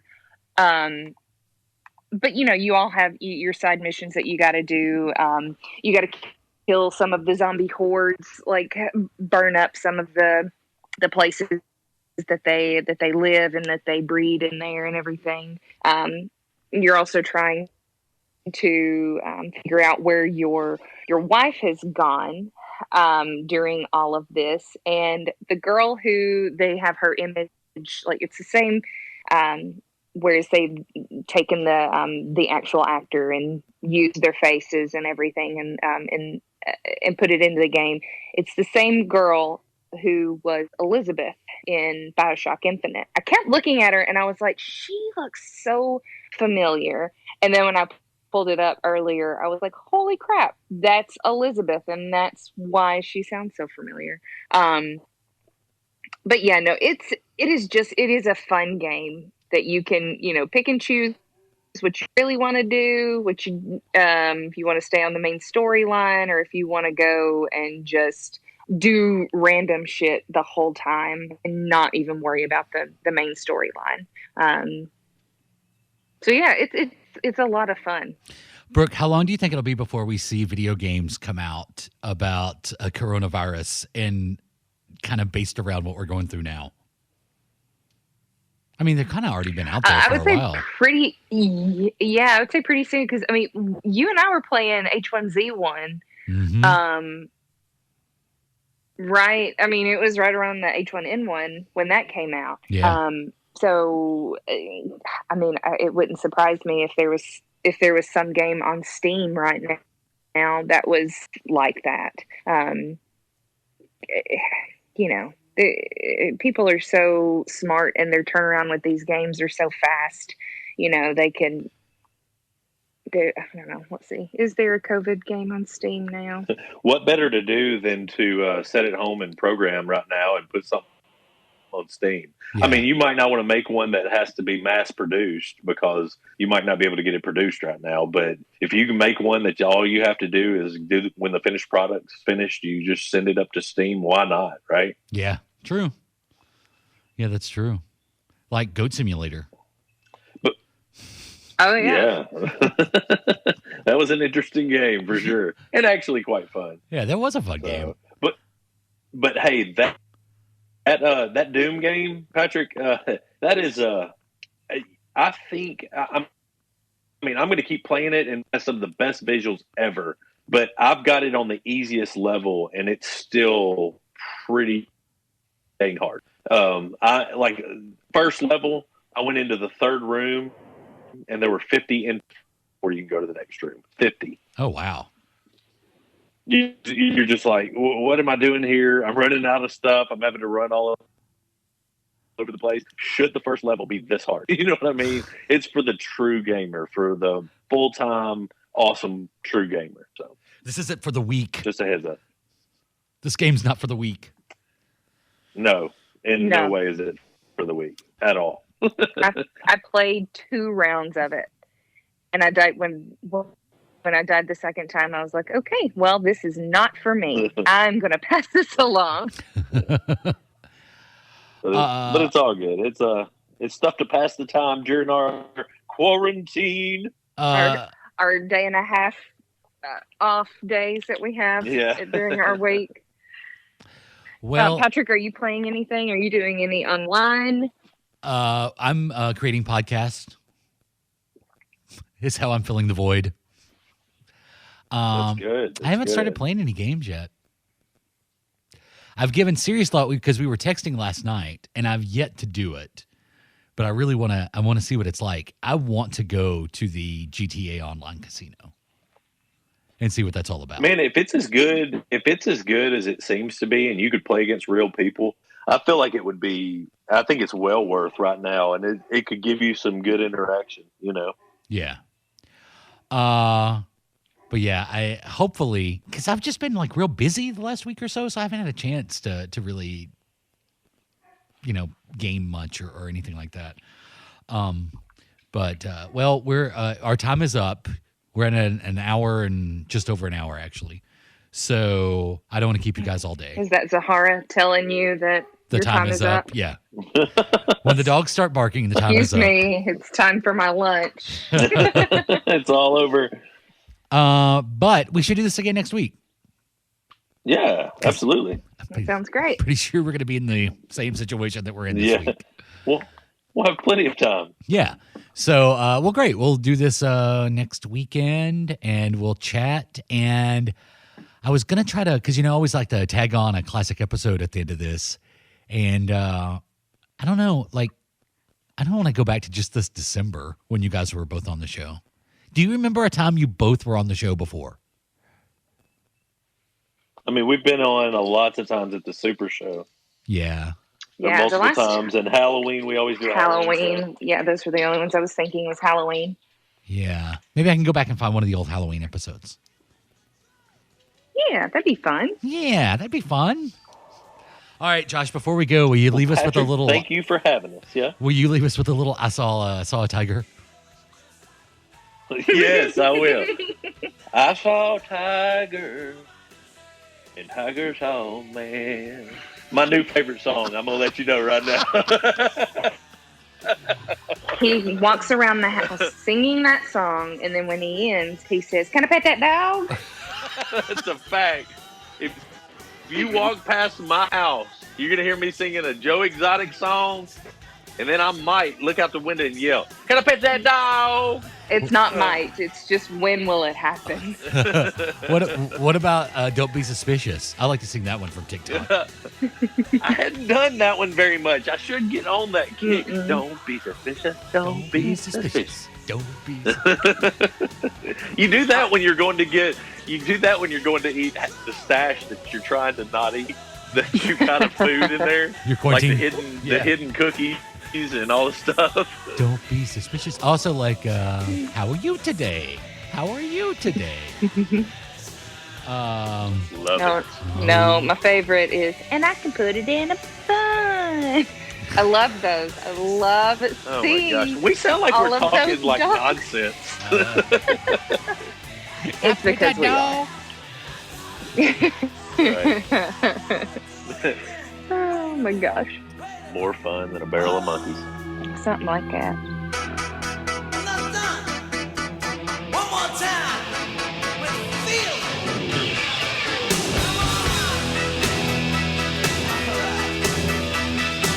Help me out now. Your love is like bad medicine. Josh, Brooklyn, fun conversation. Can't wait to do that again. A little behind the scenes, we decided to try to find a better way to record other than just on the phone. So we probably played around with several options for an hour before we actually recorded that episode, but I think it turned out pretty good. Not to get sappy, but I feel like in the craziness and chaos that we're living in right now, I'm pretty lucky in the sense that most of the time I get to stay at home. Now, true, with my job, there's been a handful of times that I've left the house over the last 3 weeks. But by and large, I get to stay at home and work from home and self-isolate and social distance and all those buzzwords that you're hearing with this thing. But Josh doesn't and Brooke doesn't. They both have jobs where they are constantly coming in contact with the public. And so, yeah, I guess when I think about this thing and what could happen, it's the people like Josh and Brooke that, and probably you, most everyone has a job where they come into to contact with the public. And so yeah, I just... when this whole work from home thing started, it was kind of a chore and I hated it. And I wanted to go to the office every day. And now I'm like, I'm actually pretty lucky in all this because I get to be at home 90% of the time while all of this is going on. So, but yeah, talking to Josh and Brooke just reminded me that there are so many that don't have that option. And so those of us that do have that option should be doing what I'm doing and people like me are doing, and that is stay at home unless you absolutely have to get out. And I don't care if it's in Tennessee where the numbers are creeping up every day, or if it's in Wyoming where there's no stay-at-home order in place, at least at the time that this was recorded. Everybody just stay at home, and that's how we will. That's how we will protect ourselves and beat this thing. So, as I said, episode 189 of Podcasterole was called. Were we even Podcasterole by then, or are we still the Adam and JP show? See, this is all. I have forgotten more than we've done over the years. Apocalypse Rising was the name of the episode, and I've really built this thing up. So if it's just like one line at the beginning, I bet Donald Trump brings on the apocalypse, then I'm really going to be disappointed in myself. So here it is, a classic edition of Podcasterole, an Adam and JP show. The Adam and JP Show brought to you in part by Outer Limits Comics in Franklin, Tennessee. It's my favorite comic shop. It's a beautiful place. It's Adam's favorite comic shop. It's our official comic shop. It is. It's we the go one. there. That's where we go and get our stuff. Yeah. That's where we go and get our comics fix. Are you up to date on your box pulls? No. Yeah, me either. Kind of happens. Yeah, it does I happen. want this and this and this. And you see the outcome, the amount you owe. I'll come back next month. Yeah. I'll settle up with you next month. I'll gladly pay you next month for some Rebirth comics today. Right, yeah. Not a bad deal. It doesn't work that way. You can't do that. Don't go. No layaway comics. But Outer Limits TN on the social media. Do it. Go see them. Mm-hmm. If you visit Nashville, if you love country music, which this week, man, 90s country's been back in my life. Me too, and I blame you for that. Not 90s, like some 70s and 80s. Oh yeah, all kinds of stuff. Yeah. Thanks to your little that hits the Spotify game. But a lot of 90s though. That was fun for me. It took me back. That's when I was an actual. What did it take you back to? What rabbit holes did that episode take you down? We talked about a little bit of Little Texas and Diamond Rio and Bubba Hyde. So I look up Bubba Hyde, and I word for word remember that song and loved it. The video and everything. So I'm jamming down the road in my car, listening to Bubba Hyde. I never thought as an adult I would listen to Diamond Rio in my car. But that happened. And then from there I went to Joe Diffie. And man, the Diffster, he has a catalog. Hang on a second. I think if you're not familiar with the song Bubba Hyde,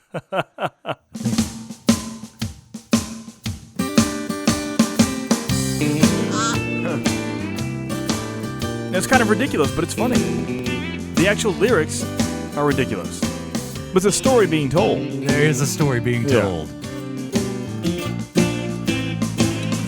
Barney works down at the AMP. Oh, wow. Yeah. Drives a baby blue AMC. Bringing it back, right? Now. Ain't missed a day of work in 13 years. He's a fire department volunteer. He's got a yard that's You were always jamming to just this? been I was. hoed. Collected stamps since he was 10 years old. We're just gonna play it to the chorus. Don't stop Never listening. seen a more regular guy. But when the sun goes down on Friday night, Here we go. slaps on his high karate aftershave, puts on his Elvis jacket custom made, gets in his patent leather zebra boots, fires up the super sport Malibu. He burns a rubber across the county line, a honky-tonkin' food of clothes. Like I'd never heard this song before I worked in country radio. Really? Yeah. Really? From Barney Jekyll and Bubba Hyde. From Barney Jekyll and Bubba Hyde. Yeah. I mean, the video is fantastic. What's the video about? I've never seen It's the just a video. story. It's a shower shot telling of the story, even the zebra boots and everything. Really? Showing Bubba Hyde the transformation From Barney Jekyll into Bubba Is Hyde. there actually a bottle of High Karate aftershave? Maybe. It's possible. And an Elvis jacket? Yeah. Custom made. Man. So yeah. Are you watching the video right now? I am. I really am. I went from Diamond Rio to some Joe Diffie, and then I went down the Travis Tritt route as well. Wow. What year did Bubba Hyde come out? If I had to guess, 92-ish, something like that. That does look like the 90s. Look at that. There's Bubba Hyde. Yeah. There's Elvis jacket. So yeah, I went even the Travis Tritt, Marty Stewart days. I went all that because in the 90s I was an actual country fan. I was. Yeah. I used to have cowboy boots in elementary school. You know. So you probably remember this one.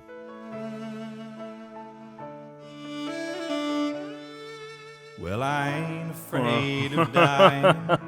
It's the thought of being dead. Joe Diffie turned into almost like a novelty country act. Right. Some of his songs. It's true. Don't spread my ashes out to sea. Yeah. Don't lay me down to rest. I don't remember this being so ballady. Well, at first. They sucker you in. Yes, they do. It's going to be a sweet Because song. I jammed this in my car. Prop me up beside the jukebox if I die. That's so good. Oh, this was in a truck commercial. Yeah. That's what I listened to. Yeah, I was jamming to this in my car. Ironic, I know. Well, I got my first truck when I was 3. Drove so good. 100,000 miles on my knees. Hauled marbles and rocks and thought twice before I hauled a Barbie doll bed for the girl next door. You know the lyrics. Oh, yeah. Don't deny it. And I began to understand there's something women like about a pickup man. The lyrics are so stupid. When I turned 16, I saved a few $100. My first car was a pickup truck. Wow. Yeah. I was cruising to town and the a real first deal. girl I see was Who else did you listen to? I went to some Neil McCoy. Didn't you also mention John Anderson? That was Josh. Oh. Josh was listening to John Anderson. Yeah. He had Seminole Win, though.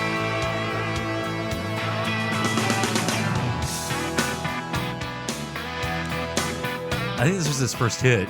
Which one is this? There's a little Oh, girl in our neighborhood. Her name is Charlotte Johnson, and she's really looking good. I had to go and see her, so I called her on the phone. That's so Now, ridiculous. the word is swinging, right? Just a swinging. Yeah. Her brother was Yeah, it's swinging, correct? Or swinging. Her mom was in the kitchen cutting chicken up to fry. And Daddy was in the backyard rolling up a What is going on in this house? I was on a porch with Charlotte, feeling love down to my toes, and we were swinging. Oh, here we go. Swinging. Yeah, just a swinging. Swinging.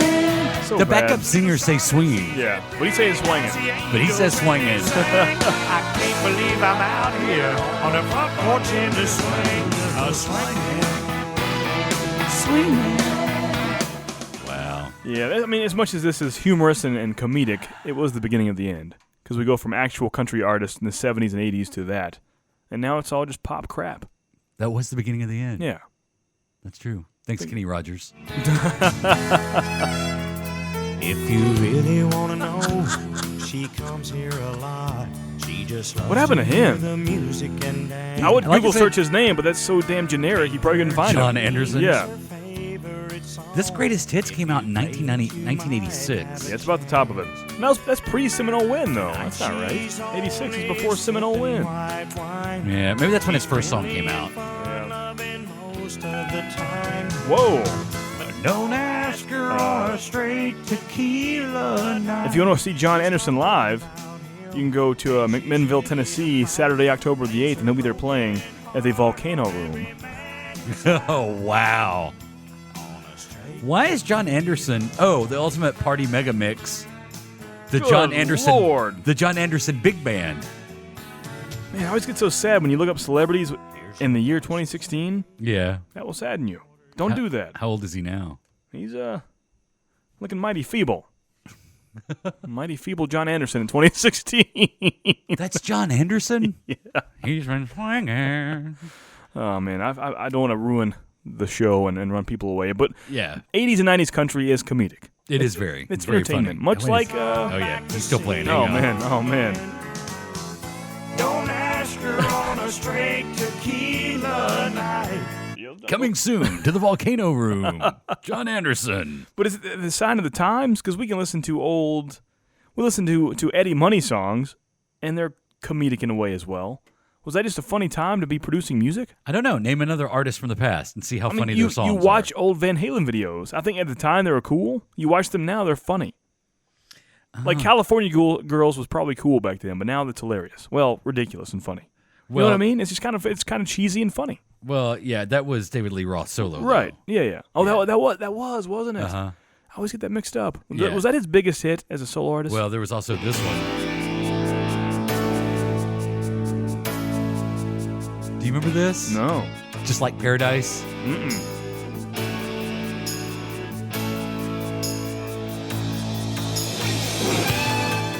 Sorry. I forgot it's David Lee Roth. It takes 5 minutes to get to the lyrics. Nothing wrong with that.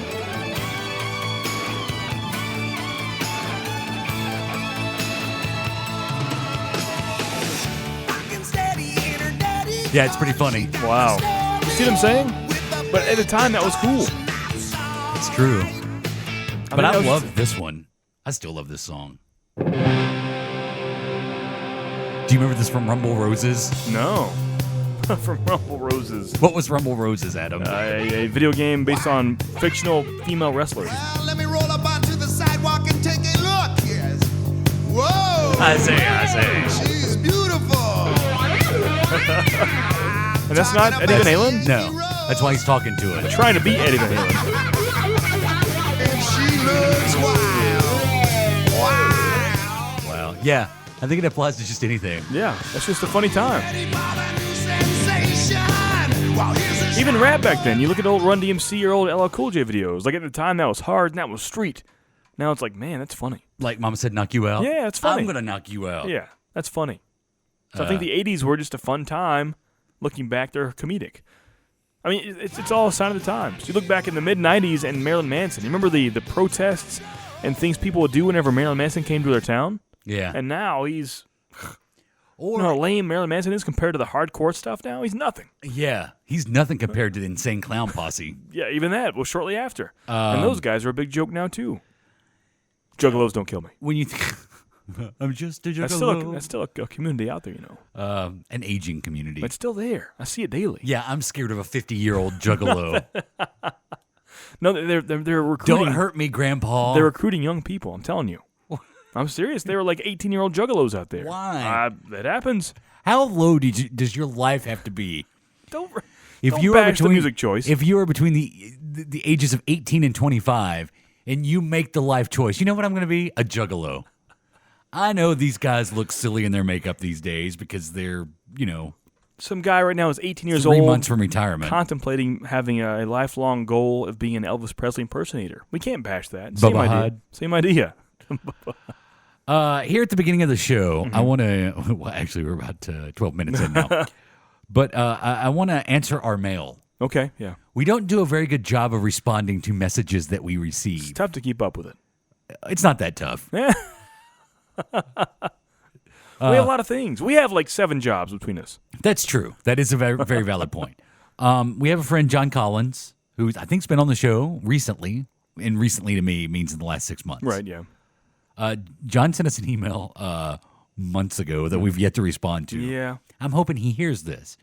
He was inquiring about coming back on the show and talking about wrestling. We will do that Of course. in the near future. Yeah.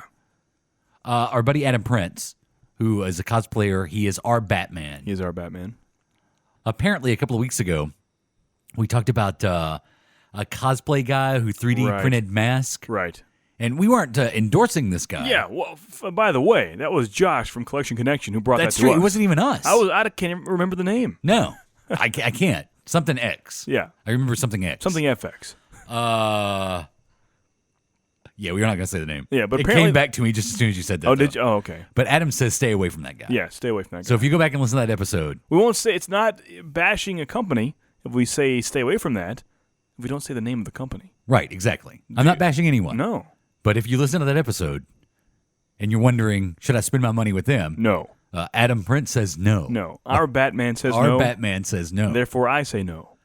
And on Twitter, we got a message from Daniel in New Orleans. And Daniel wanted to know where he could go to find old episodes of the Adam and JP Right. show. We should start like an archive feed. I'm telling you, like, it sounds good until you hear it. There are people that ask about that quite frequently. I mean, we're in year 5 of this, man. Year 5. I know. I think years 1, 2, and 3 you probably don't want to hear. I'm just throwing that out This there. is back before podcasting was a thing, really. Kind of, yeah. You know what? I mean, Snooki has a podcast now. She didn't have one 5 years ago. She didn't. She didn't have one. No. Like Steve Austin didn't even have one No, 5 years ago. No, not even 3 years Like ago. as we've gone along, a current conversation trend with me and Adam was, did you see who's got a podcast now? Right, Yep. yeah. Ghostbusters 3, will that happen? No way. That was kind of the first thing we talked about. That was the first thing we talked about. Yeah. And then So the answer to that question would be, if someone does want to see or hear old episodes. if we get enough, like if there is just this huge swelling of audience need to have the old shows, we'll find a way to get it out there. Yeah, tweet us at Adam and JP. But I'm talking to like thousands of people have to say they want it for me to undertake that much work. You never know. What? How many people want this? Like tens. It can't be tens. It has to be thousands. What about hundreds? Hundreds are a maybe. We can work with hundreds. I can work with hundreds. Okay. But I'm not doing it for tens. Would it be a lot of work? It'd be quite a bit of work. They're already put together. They're there. Yeah, but the way we used to do things, it would be a lot of work. I mean, Plus, we got to find something to. I mean, what do we do? Do we create a web page? And we said it many, many, many times, but in the early days of the show, we tried to, good or bad, be ahead of the curve of this podcasting wave. And we almost, we did. We released daily little podcasts, sometimes less than 10 minutes apiece. Right. Daily. So, I wouldn't want to release another 10-minute podcast. We'd have to, like, gather them up. Yeah. And the thing about what we do is it's always kind of current. Oh, yeah. It would be fun to hear. I mean, because back then we had, like I said, no Ghostbusters 3. No PS4. No mention no of Xbox One. Exactly. I no mean, GTA 5. Triple H had long hair, was a champion. Times were different back then, my friend. What was a current game when we started? In 2011? Fallout? Red Dead Redemption. Red Dead Redemption, Yeah. Liar's Dice. Yeah, we were big on Liar's Dice. Liar's Dice was new when we started. And then to go way back, there was a time, and it kind of goes back to those days, we played around with the idea of having a phone number. Well, yeah, we did. And I forgot about it. I was going to say, I pretty much forgot about that until right now. I forgot about it. Like, we haven't talked about it in, I would say, years? 3 years? Maybe? It was a long time ago. Yeah. And we kept it up. And so you hear that quite often with podcasts. Here's a number, call that. But yeah, honestly, it's unless you are a Steve Austin, you don't get too many phone calls. That's right. And we're not live. So you forget about that. Psst, we're not live. Don't ruin the magic. You always ruin the damn magic. But I went back and listened to some of the messages. Yeah. And it's I'm just gonna play some for you. Are they fresh? No, they're not fresh. In many, many ways, these aren't fresh messages. Are people mad at us? Are they angry? I'll let you decide the mental state of some of these. Mental state. Now these are messages. So I've beeped out the numbers. Okay. Because I don't want to, That's nice of you. I don't want people to get crank called. So I beeped out. Associated telephone number 552 was each historically, factually haloed adult male ascetic monk. What? Also a 6 days per week aerobic exerciser. He's a monk? That exercises a lot. Or not. So during any of those weeks, which turned into years and decades in some cases, of course, they didn't have to worry about nutrition. He's not talking to anybody. This is a message. They received the pre-blessed crusty loaves automatically. That does not They sound had tasty. the simplest of all lifestyles. They had to build their own cisterns and reclothe themselves once every year or two. And they had to know exactly how to pray and what to pray thrice per day. He actually used the word thrice. Only because that was published more than 20 years ago in Inferences. Does he want to talk about Marvel? That or are DC still or anything? published, but those books have been taken out of circulation Well, who's your favorite Batman? and aren't available from inside Roman Catholic Seminary libraries anymore, as far as I know. They were, as far as I know, they were taken out of circulation roughly 20 years ago. Some of the most important books ever published. Think he's an Xbox or a PlayStation guy? Because if they had been left in Let's circulation, talk about Harry Potter. there would have been many semi-global economic contractions, plural, Oh, Wow. well, let's just settle down. and the legally sporadically visiting aliens suspect that those books There we go. existed and still exist Wow. and will become aspects of upcoming associated scandals, plural. Plural. Should we be afraid of this? I don't know. Is that all right? Is this a good thing to do? So that was a message that was left for us some time ago. Wow. Does it keep going, or was that all of it? It kept going, and Okay, then that's fine, yeah. my screen went blank, That's so it fine. shut it down. Wow. I think that was a pretty good stopping point. Yeah, he get the just idea. continued to yell. Wow. There's Yeah. no cutoff for voicemails these days? I don't think so. Back in my day, we had a physical tape. Then there's this one. Are they angry too? I'm going to call this one a god, not the god. Yeah. But he is definitely a god. And I don't know, why do we get the calls like this? It's like they're calling Coast to Coast AM. Well, that is kind of what we did back in the day. I guess. Associated telephone number Oh, 5. that's the same guy. It's the same guy. Sorry. Sorry, wrong one. What if they are listening right now? Will they be- Well, with all due respect, I do have some valid questions, but This quite is the wrong one honestly, still, too. I can't be sitting by the phone waiting for somebody to call me. So I appreciate the opportunity, but I'll just have to call back sometime when you're not quite as busy. Thank you. Oh, incidentally, I love the show. So he loved the show. That's good. Wow.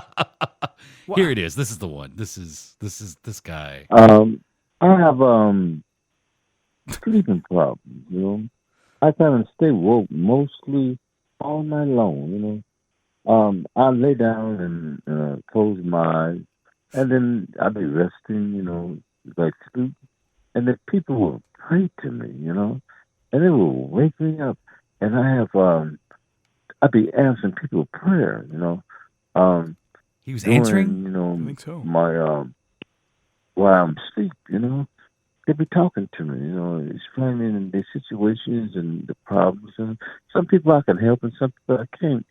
Some people put themselves in that predicament, and I can't get them out. Cause if I go and rescue them, I get arrested because they let the burglar in, So The burglar another in? time, I cry because I care, Wow. I'm sensitive against my feelings and other people's feelings too, And sometimes I tell people, I say, let's tangle without the fight.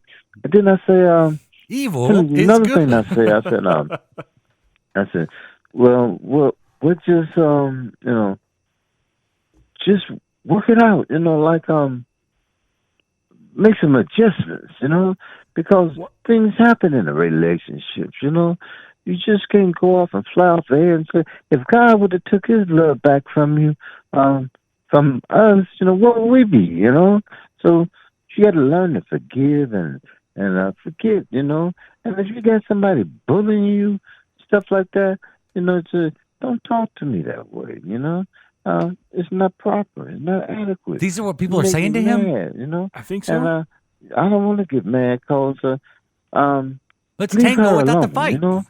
Just say, leave her alone, Leave me alone, stuff like that, This is where you talk to a person, you don't have to. Once again, the screen shut down. Wow. I guess the message went on too long. So, We've always wondered for a long time, and we see numbers, and we have a certain amount of people that listen. We know that. And the social media interaction isn't always at the same level as our listeners, as I imagine every show and podcast would be. But there's a certain cream that rises to the top that leaves voicemails, huh? Yes. Wow. Not once did someone call and say, hey, I like the show. Well, like one guy did. That's, after he didn't want to wait around a little bit. After he yelled at us for not answering the phone. Wow. Every time. Let's tangle without the fight. I guess the positivity is for social media. The negativity is for the spoken word. There's a lot of negativity on social media. That's true. But for us, I'm just confused as to how we get these calls. Because nothing we've ever talked about It's not like we used to do, like an alien abduction show. I mean, maybe twice we've done cryptozoology and conspiracy theories. I mean, there's nothing we won't talk about generally. Right. Yeah. But when you listen to the show, you don't think, hey, these guys, I hear voices praying to me when I try to sleep. I'm going to call them and see what's wrong. I don't think. Who can help me? Oh, the Adam and JP show. Yeah, the Adam and JP show. They can. Or the show then. Oh, it's true. Yeah. Very strange. Maybe they just found the number on Google. Was it on Google? It's just random number to look for and you dial that. Maybe. But why do we get so many strange calls? Can we call them back? Why did we get so many? We can. I don't really want to, but we could. But why did we get so many strange calls? Because the phone number of the first guy. Well, you call him back right now if you want to. Actually, the second guy left his number too. Oh, really? Yeah. I bleeped it out. If the call had continued, you would have heard it bleeped out. I think if votes happen, we should call them back live on the show one night. Well, this leads me to the question, should we bring back a phone number? Maybe so. I mean, you hear podcasts all the time give a phone number out. I mean, like I said, I highly doubt many phone calls are being made to those. Yeah, because I hear podcasts give out phone numbers, and then I never hear them play calls from the said phone number. Right. So when we did it, it was the same thing. Yeah. Like we did it, I forgot about it, like it didn't work. And then somewhere 2012 happened. and these calls are old. So we ended up getting a couple, obviously. Yeah. I don't know. It's something to think about. Wow. Should we bring back some form? Because maybe the next time some younger people will call us. I would love to talk to these people. Yeah, see, that's another thing. Like, were they listening on a website? Like when we used to have the website that we were on? We were on the radio. It was the strongest channel was an AM station, and it's known that the older gentlemen love the AM stations. It's possible. I didn't think about that. And we were on right after Coast to Coast. So that same crowd and group of people listened to us automatically. Oh. It's like we were the La Femme Nikita of Coast to Coast. We were the La Femme Nikita after Monday Night Raw. Yeah. We were the La Femme Nikita. Right. We weren't Monday Night Raw. No, we were La Femme That's Art Nikita. Bell. We were La Femme Nikita. Or George Norrie now. Yeah. We were the Fat Farm. Oh, with Mike Pinfield? Yeah, Matt Pinfield. Yeah. Mike. Our fact was a fact. Yeah, Fat Farm, Fat Club. Mike's his younger brother. Really? Who is in Americana music. Have you watched anything new this week, Adam? A few things. What have I watched? Oh, share with me. I did. I watched Pop Star. I'd never heard of the movie, honestly. Pop Star. Oh, yeah. Which I looking at the trailers, it didn't seem funny, but I rather enjoyed it. That doesn't sound like a movie you picked out. No, I didn't. But I love those, like the Lonely Island guys. Yeah. Andy Samberg. I'm a huge fan of his. I just had no idea what the movie was about, and so we got that from Redbox, and it was actually very funny. Really? Even has Justin Timberlake in there. You can't go wrong. I knew Justin Timberlake was in it. That is the most male frontal nudity I've seen since any porno. On Justin Timberlake? No, just in general. Andy Samberg. It's like 30 seconds straight of a penis. That's hard to come by for movies these days. Well, maybe you should go and collect a connection and talk about it. But it was funny. It was good. Not groundbreaking, not my favorite of all time, but it was worth it. It was worth $129 to rent. I was disappointed in Hot Rod. Really? So I've stayed away from Andy Samberg movies since. I love Hot Rod. It's one of them. I would say in top 50 comedies. It's up there. Really? Yeah, top 50. That's top not saying 50. That's top 50. All the comedies that's ever been seen. But top 50, man. That's pretty. In the top 50, you would put Hot Rod. That's a realistic number. Top 50. You would put Hot Rod up there with Young Frankenstein. Let's not go there. What? I don't like those movies. As in Mel Brooks movies. I know I'm that guy. Spaceballs. It's all right. That's the one I can accept the most. But Mel Brooks is not my cup of tea. Wow. I know. I'm sorry. I'm really starting to question you. This whole thing here. So in your mind, Andy Samberg is above Mel Brooks on the comedy echelon ladder. You can't be saying that. But that's what you're saying. In my personal opinion, yes. In your personal opinion? Yeah. Like Mel Brooks is way down here. Yeah.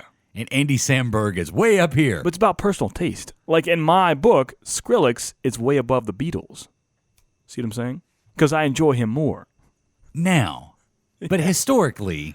Well, I'll say historically. I think historically you're going to go with the Beatles over Skrillex. I know they have more of an impact. Right. I'm aware and of Mel Brooks. I think even in your your opinion, historically you would say Beatles over Skrillex. Historically, but not what I like more. But not what you listen to today. Right, yeah. Like if I had to take one of those away, I would take the Beatles down all day. And I would take Mel Brooks away because I don't enjoy those movies. But I understand that he's very important for comedic cinema. I understand this. Just not my cup of tea. But Andy Samberg? Top 50, man. I'm not saying it's the funniest of all time. Hot Rod in the top 50. Yeah. I don't think. Really? I think I can come up with 51 other movies before Hot Rod. I had very hearty belly laughs with that movie. I did. Name a movie you think Hot Rod is funnier than that would be considered a great comedy. Ooh. Besides Mel Brooks movies. Besides Young Frankenstein. And I'll tell you my favorite Mel Brooks movie. Damn Your Eyes. Too late. Life Stinks. I love that movie. Life Stinks. Yeah. Where you go, he's the billionaire and he goes homeless for like a week. Oh, right. Yeah. I enjoyed that one. I don't know about that choice. Okay, so a comedy that is controversial. A comedy that I believe that is everyone says they love that you would put Hot Rod above. Oh man, that's tricky. Give me some great comedies. I can't think of one off the top of my head that would be below that. I'm sure there is one. I'm trying to think of the Dan Aykroyd, Eddie Trading Places. Dan Aykroyd, Eddie Murphy. That may be below that. I wouldn't put that top 50. Wow. I don't have any hearty chuckles from that movie. I'm not like, this Trading Places is hilarious. What about something a little more current? The Hangover. Yeah, I'm not a fan of that movie either. Yeah, definitely. You just don't like to laugh, do you? The Hangover is below. Adam hates to laugh. I thought that was very just like, I don't know. To me, that was below. I thought Zach Galifianakis was funny in that movie. He's very fun, funny. But every single movie, he's the exact. I mean, but that was the first time you saw it. He's no longer an actor. He's a character. Have you seen Live at the Purple Onion? I did see that. Yeah, but once again, that is great. Yeah, that's him. It's fun. It's good. See, I can accept this if you weren't like such a Hot Rod fan. I'm not a. It's top 50, man. It may be even like 49. That makes you a Hot Rod fan. Roddy Piper? No. Biggs? Andy Samberg. Oh, okay, yeah. Hot Rod Biggs. Anything else you watched this week? I saw a part of very bad. The first non-Doug Bradley starring Hellraiser movie with him not as Pinhead called Hellraiser Revelations. It's bad. When did that come out? I think 2012. So what happened here, this was their version. You've heard of the classic Corman movie of Fantastic Four back in the late 80s, early 90s of how they had to make a movie. Right. Or else they would lose the rights to make a Fantastic Four movie, and it was terrible. I mean, when this happens, any source like that, they have to make a movie from start to finish in about 6 weeks and release it just to keep the rights. And that happened with Hellraiser Revelations, and it's terrible. It was shown in one theater. And then straight to video. Exactly, yeah. Usually you have like a big release in multiple theaters or like straight to that? video. I have no idea. Dimension Films? Maybe. It's possible. But the first time ever that Doug Bradley, like Hellraiser himself, I believe he was in 7 other Hellraiser movies, but for this 8th one, because they had like a 3-week shooting time, he was like, no, I'm good. Doesn't New Line, I think New Line Cinema owns Hellraiser now, right? Let me check that out while we're doing this. Might as well do some research on it. Yeah, Hellraiser Revelations. Stay away from. Yeah, because they have a new one coming out next year as well, and it's going to be just as bad, I believe. But I don't know if you can trust a man who says Hot Rod is better than Young Frankenstein. I mean, you can even look at, of course, you're at home right now, but do your own research. Look up the Hellraiser Revelations images. Yeah, because it's Halloween time, I want to do like a daily horror or a daily viewing of some horror stuff just to get in the Halloween spirit. And I tried some Hellraiser Revelations from 2011. Not so good. That's why I started watching iZombie. Oh, okay. Talk about it. iZombie is a TV show. I think it's on the CW. It's been on Netflix forever. And it's one of those shows that I always see. I'm like, I should watch at least one episode of iZombie. Yeah. And I started watching I've seen it. a lot. I actually watched the whole season. I finished the first season of iZombie. Wow. That's all it's available on Netflix right now. Hopefully season 2 is coming out soon. Probably so. It's funny you watch this now because there was a lot of iZombie presence at DragonCon this year. I should have watched it before we went down there. Yeah, you should I would have known the characters' names.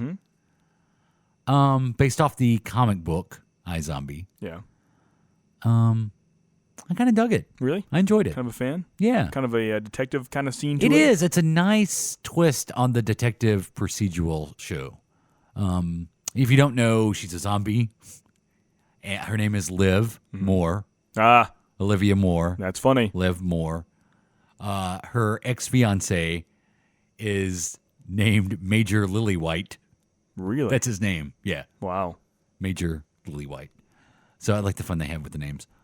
So she helps solve his murder cases because when she eats part of the brain, she remembers things from the victim, and then also takes on part of their personality, which is kind of fun. No, is she in like some kind of weird future, like an actual detective, or is she doing her own kind of vigilante thing? She was a doctor, and then when she became a zombie and she had to feed on brains, she became an assistant medical examiner. But in this future, zombies are kind of acceptable. It's present day. It's present day. Right. Yeah. So in No. See, that's the thing. Like, nobody knows they exist. Mm. And they explain how. So they don't know she's a zombie? About. They don't know? Well, through most of the season, like one person knows she's a zombie. Oh. So she tries to hide it. She tries to hide it from her ex-fiance. That's why she broke off the engagement. Her sister. If you remain well-fed enough, no one notices the difference in you. Exactly. Well, except you're very pale. And your hair is very white. Oh. And your eyes are very dark. Oh. And then she can zombie out and become like very aggressive. But in this world, you don't become this feral zombie, like mindless zombie, until you go a long time without feeding on brains. Uh-huh. So I do kind of love the fact that the zombies crave the brains. Yeah. Because that's kind of missing in The Walking Dead. It's like, they don't want the brains. I forgot. They don't want the brains. Yeah. You should see Warm Bodies. Brains. I'm telling you, watch Warm Bodies.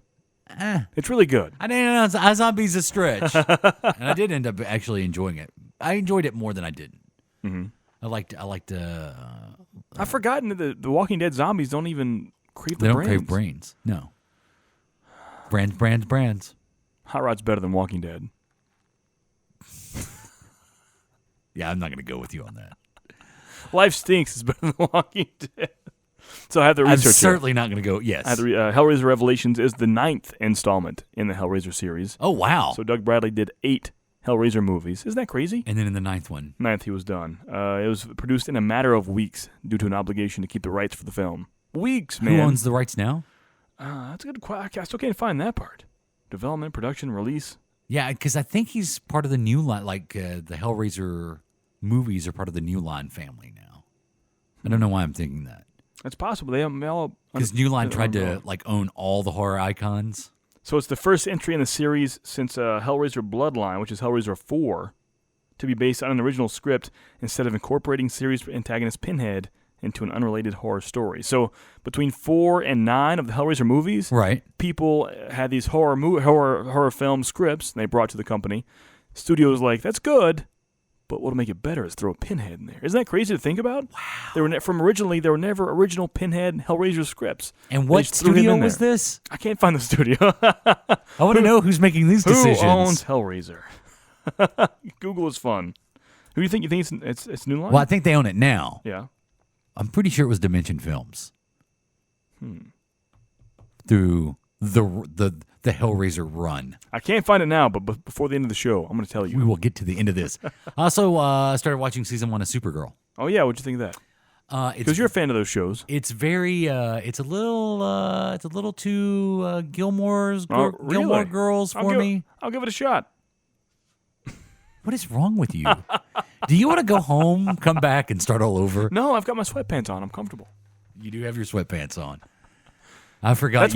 That's why I have no fear of opinion today. I'm so relaxed. I've got my sweatpants on, just chilling. I forgot you were such a Gilmore Girl fan. Are you excited they're coming back to Netflix? I am pretty excited about that. I'll watch it. Yeah, it was a little too much of that in the first few episodes, but once the story arc starts going, I enjoyed it. I enjoy it. Yeah, I haven't finished the season yet. I've gotten up to the Red Kryptonite episode though. Which really? Is good. Mm-hmm. Did you ever try? They pay homage to Superman. In the Red Kryptonite episode, they do a scene where she's under the influence of the Red Kryptonite, and she's sitting at the bar, flicking the bar nuts into the liquors behind the counter, really, like in Superman 3. That's funny. Yeah. So who is it? Dimension Films. Still? Yeah. Yeah. That's crazy. Dimension was one of your go-to horror houses. So in the formerly 80s and owned 90s. by Disney. I didn't know that. Dimension was. Dimension was Dimension? That's what it says here. Formerly owned by Disney. Yeah, formerly. Yeah. And now owned by the Weinstein Company. Formerly uses Bob Weinstein's label with Miramax Films. Huh. Yeah, it was during that time when... did Disney own them during the Hellraiser days, though? I think it was one of those they acquired somewhere along the way. The studio's movie franchises include the latter Halloween films, later Hellraiser films, Children of the Corn, Scream, Spy Kids, and Scary Movie franchises. I didn't know they did Spy Kids. Weird, huh? What about Shark Boy and Lava Girl? Oh, yeah. That's kind of the same thing, isn't it? Due to the Weinstein's 25% purchase of Starz Media, it's all one big cluster over there, isn't it? Mm-hmm. Owns Starz and Miramax and Dimension. You can't keep up with that. Nope. Owned by Disney, sells it to Fox, to whatever. Because Starz just bought Lionsgate. Mm-hmm. Yeah. We did that story a few weeks ago. The pre-2005 Dimension films were originally released to home video through Buena Vista Home Entertainment, while Miramax was owned by Disney. That makes sense. They're currently distributed on home video through Lionsgate. I don't like how they call this home video still. Well, it is home video. Makes me want to rewind something. The Blu-ray and DVD. With the exception of the overseas rights to the Brothers Grimm, which is now owned by Disney as of 2015. Who keeps up with this? Who's writing these pages? What accounting madman is in charge over there? The company also produces the Scream TV series for MTV, which isn't bad. I watched the first 2 episodes. Didn't get hooked and finish it, but I watched 2 in the background and I didn't hate it. What about Teen Wolf? I will not watch that show. I'm mad about that. Well, you got to give it a chance. No, I will How not. do you know you don't like it? I'm so mad every time. Did you think you would like Scream the TV series? Kind of, because I mean, it is Scream. I mean, in general, it's like the whole thing's kind of a parody on itself, and I thought that and the show does kind of do that. It kind of parodies teen culture. You know, that's what the movie is in general. Teen Wolf was not about that. What's the one that Jamie Lee Curtis is in? Prom Night or Halloween? No, the series. Halloween? Scream Queens. Oh, is she in that? Yeah. I didn't know that. Yeah, and that's on Fox, right? Right, because the same guy that made Glee made that. Oh, okay. Yeah, that makes sense now. Same people. It is all one big family. I do want to see Scream Queens. Supergirl and Flash were on Glee. Were they? Mm-hmm. Really? Mm-hmm. Didn't know that. I didn't either until I saw something online. Because I didn't watch Glee, but you did. It was all right. So I thought you might know that. I'm a musical nut. Finally, this week as well. So am I. I'm glad you brought that up. The Grease Live. I finally watched that. It's on Netflix. What'd you think? It was all right. I didn't mind it. It was good. I like the effects of the race. Yeah, amazing. That was my favorite part. Just like the production value was insane. Mhm. The fact they had one take for all that and it worked out so well. Yeah. A+ for that. You should go. The cast was kind of weird and some of the songs were kind of strange, but as far as the actual production was fantastic. And they had to change the closing. Mhm. Like the fair scene, right, was supposed to be outside. Yeah, but in it the was rain. pouring down rain, Yeah. so they had to move it indoors. Mhm. You should go and find the YouTube video of one of the directors backstage, calling out the camera shots, singing with the words of the song. Wow. Yeah, I bet that was insane. But it's camera shots. It's not the words to the song, but she's singing the camera shots to the words of the song. To keep the cameraman in rhythm, so it would get, because there were a lot of camera angles. Oh yeah, in that. Just the sequences were nuts. The whole Grease Lightning thing was crazy. Yeah, all of it was nuts. Yeah, and like I said, I did enjoy the race scene at the end. I thought the Yeah. effects in that were really cool. Yeah, that they were actually motionless. Right. But it gave the appearance of them moving. I'm going to show Cassie Little Shop of Horrors for the first time. She's never seen it. She's a huge musical fan. And I'm afraid I've hyped it up too much. Do you think I have? I don't know. That's I mean, if people ask my favorite, I say that, followed closely by Sweeney Todd, very closely. And third, follow that up closely with Rocky Horror Picture Show, which kind of says weird things about me. My top 3 favorite musicals are horror themed, but Little Shop of Horrors is by far number 1 for me. I liked Little Shop of Horrors. Really? No love? It's okay. Really? Mm-hmm. Huh. I like Steve Martin in it. Really? Yeah. That's the most throwaway character there is. I like Rick Moranis. He's good. Yeah. Yeah. But I wasn't nuts about Little Shop of Horrors. Really? I mean, I watch it as often. I'm not nuts about Rocky Horror Picture Show. You're not, are you? Mm-mm. I kind of hate it, honestly. Really? Yeah. Why? Is it that whole culture community to it? You don't like that feel to it? The original hipsters. It's so great. It's not that great. The original Outcasts, but call it what you want. What? I think those are people that weren't accepted elsewhere, and they go there at midnight in a theater and flop around dildos, and they're fine. No, these were kids I went to high school with. They were not outcasts. Dildo floppers as they were, they found a place to be. Because a and it was the Franklin Theater, and if you know anything about the Nashville area, the Franklin Theater is not really a safe haven of outcasts. No, Belcourt. It was the Belcourt Theater. Even worse. Yeah. I couldn't get into it. I think it was overhyped when I was a kid, and then when I finally saw it, I'm like, "This is it." Really? This is not groundbreaking. This has not shattered my world. Like every one of you said it was going to do. Yeah, I mean the story to me. I felt the same way when I saw Hot Rod. Really? How dare you? You son of a bitch. I did watch for the first time. I've watched a lot of stuff this week. Finally, I know. I'm glad I asked. Watched the original Little Shop of Horrors. I've never seen that until With this Jack week. Nicholson. Yeah. Well, with the Steve Martin role, the most throwaway character. Well, kind of. He was the Bill Murray role in the movie. He was the one that loved the pain. Yeah. Which is funny because he was by far the biggest, at least soon to be the biggest star from that movie. So but he wasn't at the time. His role is maybe maxing out 5 minutes long in the whole movie. Mm-hmm. But you see even like DVD covers of that movie have him on the front. Starring Jack Nicholson. Yeah, no. As the pain freak. But that movie was bad. How they brought that and had the idea to make that a Broadway show, I have no idea. Mm-hmm. I have no idea. It was pretty rough. I do enjoy Sweeney Todd, though. Yeah, you can't. Have you ever seen a stage production of Sweeney Todd? Videos of it on YouTube, but never live. Yeah, it's good. Mm-hmm. You should go see it. And I've seen both versions, like the actual play, which is meh, or the musical, which to me, that Stephen Sondheim music cranks it up a notch. Right. And I always say, if you get a chance to see Miss Saigon, I will not. You should go see it. I have no intentions to see that. You would love it. You think it's like Gilmore Girls with music? No. Oh. No. Full Metal Jacket with music? More along those lines. Okay. Yeah. I think my three favorite musicals, Miss Saigon, Tommy the Rock Opera, and I'm trying to think what I've seen live on stage. I didn't like Phantom of the Opera. Really? Wow. I mean, it was good. It was okay. See, once again, I think I'm a sucker for horror. The music of the night. When you sing it like that is terrible. I'm pretty close. I think I'm a sucker for horror on stage. I think I am. Just that combination of that. The stage, for the most part, is kind of happy and vibrant and bright and happy. And you have like the horror and blood and guts and just this macabre in the background. I love that vibe. That's not Phantom of the Opera. Yeah, no, it's got that theme. It's got the horror vibe to it. He's a phantom. Yeah. Of the opera. But even like the organ. It's not. I'm telling you. It's not as much as you think it is. I think I fell asleep during Phantom of the Opera, to be honest. When's the chandelier going to fall? Oh, that's great. That's the music of the night. Yeah, Fiddler on the Roof. I enjoyed Fiddler on the Roof. I can't do this. If I was a rich man. Na. Hey guys, are you looking for a new podcast to listen to? Something a little on the geeky side, but lots and lots of fun with some crazy dudes? Well, if I got something for you, it's called the Vitamin Geek Podcast. I'm the host, Corey Keelan, and I'm here with my friends Eric Williams. What's up? Patrick Sykes.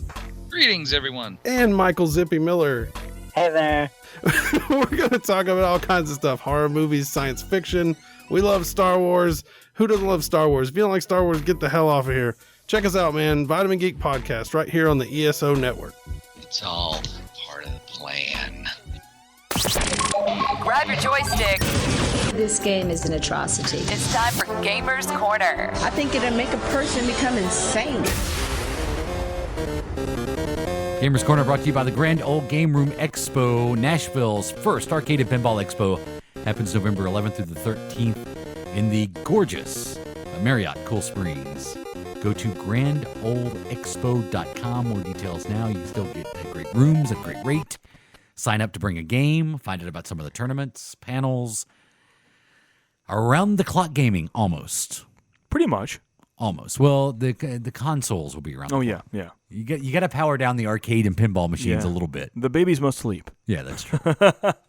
If you haven't been to these arcade expos like we talk about, you owe it to yourself to go back to your childhood and play those games. Mm-hmm. You do. GrandOleExpo.com for more info. Do it. Hey, look, it's Adam. Hey. Gamers Corner will be odd this week. Hey. A lot up front, little in the back.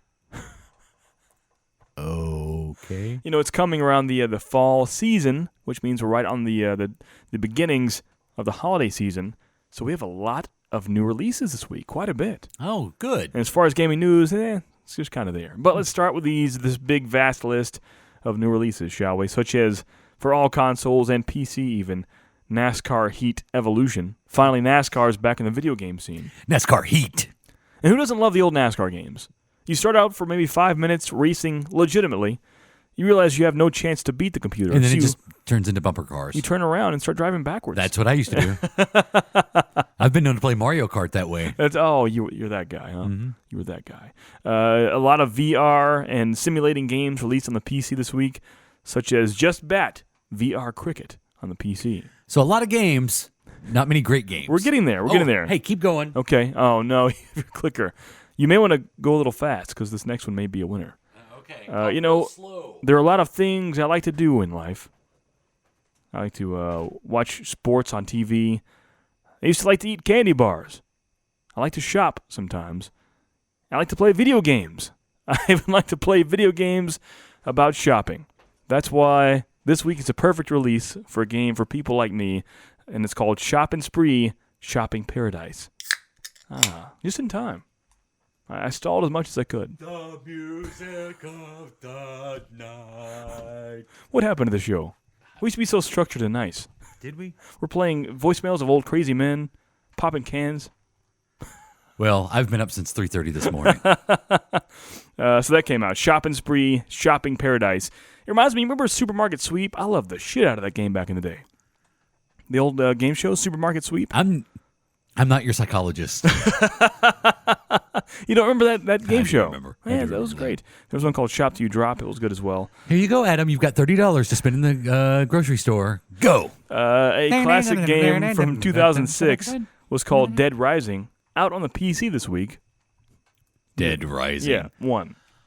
Dead. What? The first one is out on PC? Yeah. What? It took 10 years, but it's out. It was a launch title for the Xbox 360. Right, yeah. But still, it's here on the PC now. More virtual reality love over on the PC. How about some VR ping pong? Still better than Hot Rod. You don't like VR? No. How about who doesn't love VR? How about some simulations? Like on the PC this week, Cockroach Simulator. Man, I got to be honest with you. When you said there's a ton of games out this week, you really got my hopes up that something you would say. The finals are good, I promise you. We have the ever-loved sports games. NHL 17 came out.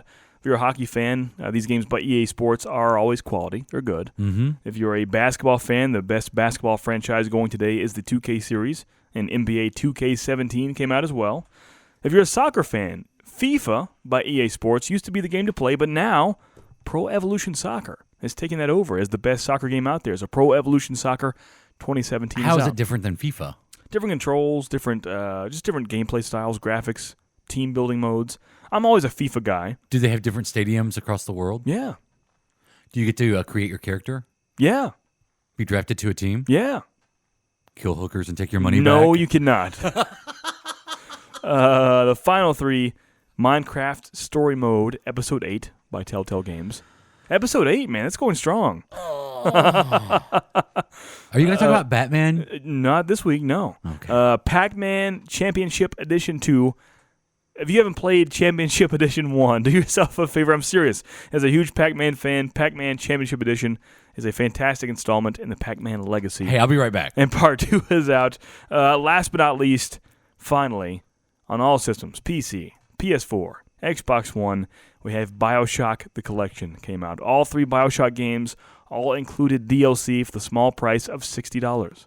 Don't fall asleep on that, man. Well, these games have been out for years. But not all together like this. Not at 60 frames per second. Not all in one box. Not at full HD. Not at all. It's all combined for $60. There's stuff in there I haven't even played. Such as? All the DLC for BioShock. I don't buy DLC, but for these I will. Oh, hey, I played Fallout 4 more this week, Oh, too. nice. You I did? got back into that game. That's good. Mm-hmm. How are you doing that? What do you mean? Are you progressing in the story, or are you just kind of playing around? Oh, I progressed. Did you finally make a decision? I did. Don't tell me. But I'll ask later. And I reaped the consequences. Really? It wasn't a good decision? Or is it one of those where no decision is a good decision? I learned a lesson that most millennials don't realize. Oh, what's that? You are responsible for the decisions that you make. Right, yeah. And pure hell rained down on me. I did a generation study this week on my own. The millennials, it's a long gap of people. Yeah. I thought it was a small gap. Like generations in general, I've never understood. Much like comics, No, because silver, I'm on the tail. bronze, gold. I'm just barely Generation X. Yeah. And so We'll yeah, check. the We'll millennials. We'll check it in a bit because I've already forgotten. We'll Okay. do a deep study in a bit. But the weird thing about BioShock the Collection, it's got a streaming block on it. You cannot stream the game on Twitch or YouTube or any kind of streaming service. That game it currently has a streaming block to it. No one knows how or why, but you can't stream it. You just can't. That's weird. Odd, eh? Why? I'm not sure. No one knows. What secrets are in those games? Who knows? But that was a pretty big list, you have to admit. Some good, some bad. Yeah, but I don't know. I'll give you some winners. Granted, I guarantee you a lot of those games I just said, at least 3 of those will be on the majority of kids' Christmas trees this Christmas. Much like an Andy Samberg movie, it seemed really good at the beginning, but ultimately I was disappointed. The numbers were in for the month of August of top 10 games. I won't go through the whole list because it's kind of what you'd expect. Madden NFL 17 is number 1, followed by the other scrubs following it up. But in the top 10 list, Minecraft is still there. And in this list I read, digital copies didn't count. It was only physical copies sold. So Minecraft is still in the top 10 physical games being sold still to this day. That is so weird. Isn't that crazy? Hey, speaking of Madden, how do you think fantasy football has affected football video games over the last few years? I think quite a bit. You think so? Yeah, I think so. Do you think that, and I don't mean forcing the games to redesign themselves. Mm-hmm. I mean, do you think guys playing fantasy, or girls, right, anyone playing fantasy football has pulled away from the Madden series? Possibly for so, instance? or vice versa. I know there are people that have no exposure to football whatsoever, and they are told how fun fantasy football is. They see commercials, they see their peers playing it. They hop into fantasy football and gain a love and respect of that sport. Because of that, they want to play some Madden to go deeper. I think go both ways. Yeah. It's in the game. It is. We're in a fantasy league this year. We are. You and I. Yeah, I got my butt first week it happens. kicked. It happens. In week 1. It happens. My tight end didn't even play. It happens. My first round pick, this is all I'll give you, got me 4 points, where my kicker got more than that. My 10th round kicker got more than my first round running back. Do you go with your gut, or do you actually... I do a lot of research. A lot of research. I read everything. I read their injuries, who they're playing against, what the odds are. But, I mean, I haven't won that much money. I've won $1,000 throughout my career. How long have you been playing? 12 years now. Average is what, $80 a month? Or it's in the game. $80 a year? I'll take that. Go. It's not a bad price. A couple of video games. I'm getting profit to play a game I enjoy. Come on. A couple of crappy video games. Yeah, exactly. Like VR cricket. Pinball. That's all I have for gaming new releases, but I have 2 little schmiggets of gaming news. It's time for gaming news. Is Kylo Ren back? This is not Kylo Ren. Oh. I still haven't got that worked out yet. Who is this? This is just a guy. Okay. Barry. I live down the street. I do say, John. I do believe it's John Wilkes Booth. What is that from? I don't know. I thought that was a character of something. No, I just made it up. Okay. I probably didn't just make it up. Yeah. Nothing's ever just off the top of my head like I think it is. Put it from somewhere. Months down the road, Uh-huh. I'll probably see it's some sort of Monty Python bit that I saw when I was 13. From Mel Brooks' Life Stinks kind of deal? Oh, man, why did you pick the worst Mel Brooks? It's my favorite of his. Really? I'm sure Racing Stripes is in your top 52. I don't know what that is, so probably not. But the Zebra Horse? I've never seen that. It's not a Mel Brooks movie. Or an Andy Samberg movie. After Gamers Corner, I have a question. Remind me about comedies. I'll ask you a question. Okay. Okay. So South Park. Wait. Oh, what's that? Oh. I feel the light. It's pulling me near. Garara. South Park. That was almost Kylo Ren. That was almost. South Park, The Fractured Butthole has been delayed until 2017. Sorry about that. If you wanted that under your Christmas tree. Instead, you'll have to get Pac-Man Championship Edition 2. Or VR Cricket. Or VR Cricket. Or Shop and Spree, Shop in Paradise. Or even NASCAR Heat Evolution. This must be just like shopping in paradise. Last but not least in the gaming news, the PS4 Pro was announced. We kind of talked about that a little bit, I believe, but a lot more details and things have come out about that. What do you think about that? It's twice as powerful as the PS4. I'm reading this is not going to be the game changer that everyone believes it to be. They're in a weird time now where it's not a new console, but it's an upgrade to a console. We're so close to how a PC works now, where you don't buy a brand new computer every 3 years. You get new parts for your computer, and that's what they're trying to do with the PS4 Pro. Up to a 2 terabyte hard drive compared to the original 500 gigs. See, I think that's what it is. I mean, are you? Do you love Humvees? Some people do. Sure, yeah. Are you a Humvee fan? I'm sure some, yeah. Well, you're gonna love a stretched Humvee even more. It's still kind of more fun to drive the regular Humvee. Comes out November 10th for $399. Like I said, 2 times as powerful. 2 times as powerful. I think when it comes down to it, I'm going to be glad I just got the PS4. I mean, it's all the same. They say they guaranteed all games will look better on the PS4 Pro. We'll see what happens. We'll see about the that. Xbox One S comes out this fall as well. I'm sure those will I'll be the judge of that. Yeah, that's all I have for gaming news. What were you going to ask me about comedies? Yeah, if you had a top 50 comedies of all time. I think we did that show. Right. What would you consider your bottom 5? I mean, don't give me 5. Give me 1 from your 45 to 50. Oh, I don't know. I mean, you can do it. Like, if I give you Hot Rod, saying it's my top 50, but 50-ish, give me a movie you think deserves to be in top 50, but it's not ground. It didn't move your life. It didn't change you. Or change your life or move Disorderlies. I don't disagree with that. No. I'm a Fat Boy fan. I think that's where you're going to find, like, Police Academy 4, Citizens on Patrol. Right, yeah. So you'd have something that I love, right? But is historically a bad. That's where Hot Rod belongs. That's all I'm saying, man. That's all I'm saying. I would still say Police Academy 4 is above Hot Rod. I would put it Hot Rod if we're counting that as in my top. Let me think about it before I get. Oh, you're gonna put it in the top 15? No. It's different. We're going deeper than this. In top 5 SNL cast member movies, I'll say that. I don't think I would even agree with that. Really? You have 5 SNL cast member movies better than that. Wayne's World. Right. And 2. Wayne's World 2. I counted those. The Blues Brothers. Okay. Oh, damn it. Yeah, maybe top 10. Because I'm already thinking Tommy Boy and Black Sheep. Oh, Tommy Boy and Black Sheep. 1941. Never saw that, actually. I never did. You'd probably hate it. Yeah, that's why I don't. I'm a very good judge of things I do and don't like. So if I think I won't like it, I don't give it a chance. It's like food. There are many foods I've never tried because I know I won't like it. Such as? I didn't try sour cream until 3-4 years ago. Really? Yeah, because I knew and I'm not a fan of it. I don't like it. I tried it and didn't like it. That's fine. Never once have I been like, I won't like that food. I try it. I'm like, you know what? I was totally wrong. I never thought I would like sushi. I can't do raw fish, but I can do a normal sushi all day. So you could do like a California roll. Yeah, all day. Something with the salmon in it. Yeah, but if it's raw, I don't. Cheese, but it's got cream cheese in it. I eat raw nothing. But it's been, all Can foods. you deep fry the sushi for me? Yeah. Well, you can get those. You can get the fried sushi rolls. I just don't want raw, man. I don't want sashimi. I can eat normal. I can do crunchy rolls, dragon roll. Yeah, I can do that stuff, but no raw sushi, no sashimi. You know what I'm not a fan of is the eel. Yeah, I'm good. I don't like the eel. I'm good. Dateline Philadelphia. A woman walking in Fairmount Park in Philadelphia last week was hit by a fish that fell from the sky. Ooh. CBS Philadelphia reported. Lisa Lowbrey. Lisa Lowbrey said she was walking a path in the park on Labor Day morning when she heard a rustling in the trees. Then something came crashing down and hit her in the head.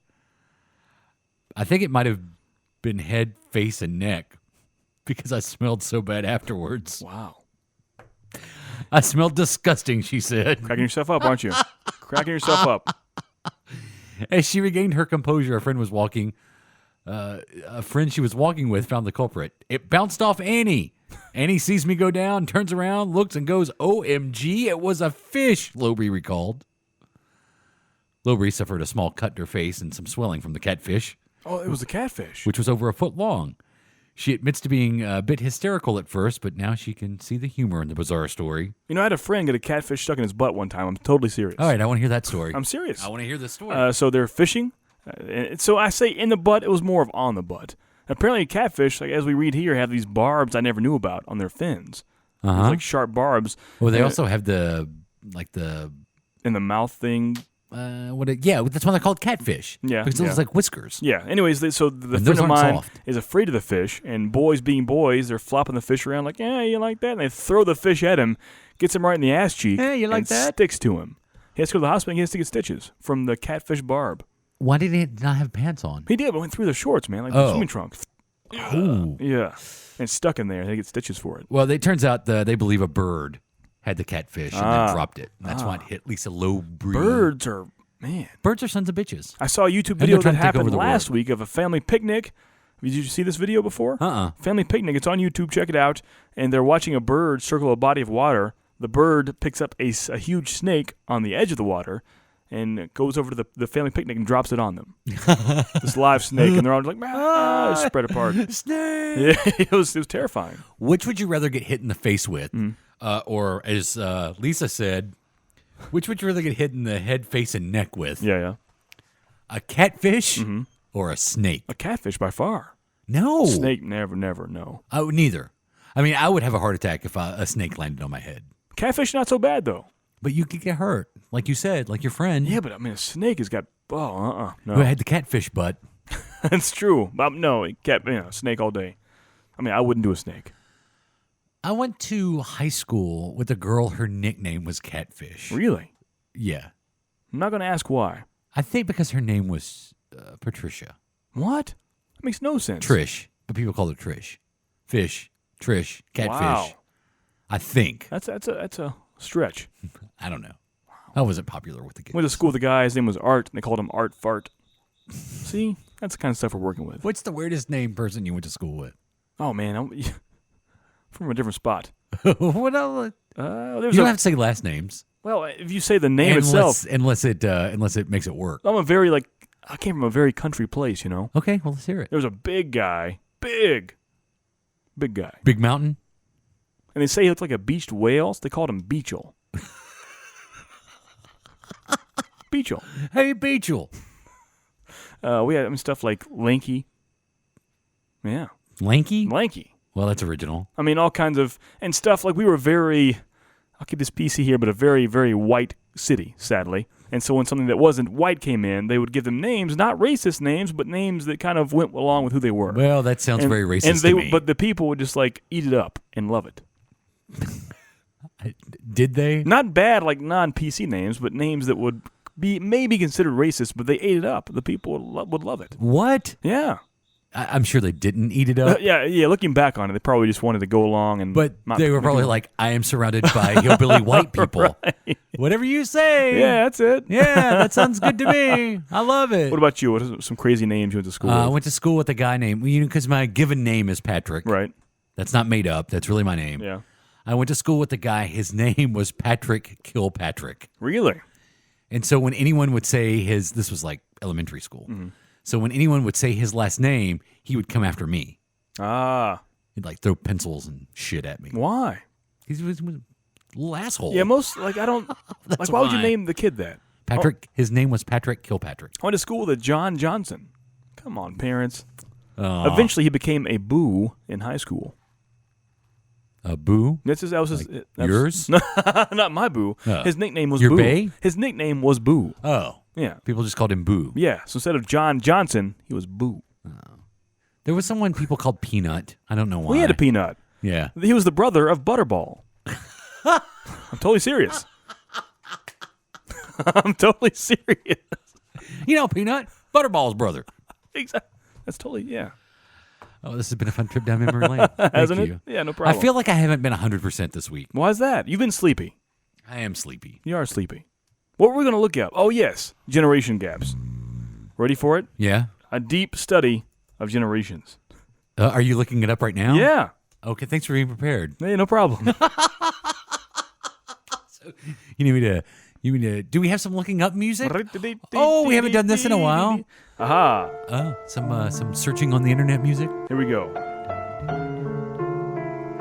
See, I think we made up, every one I see is different.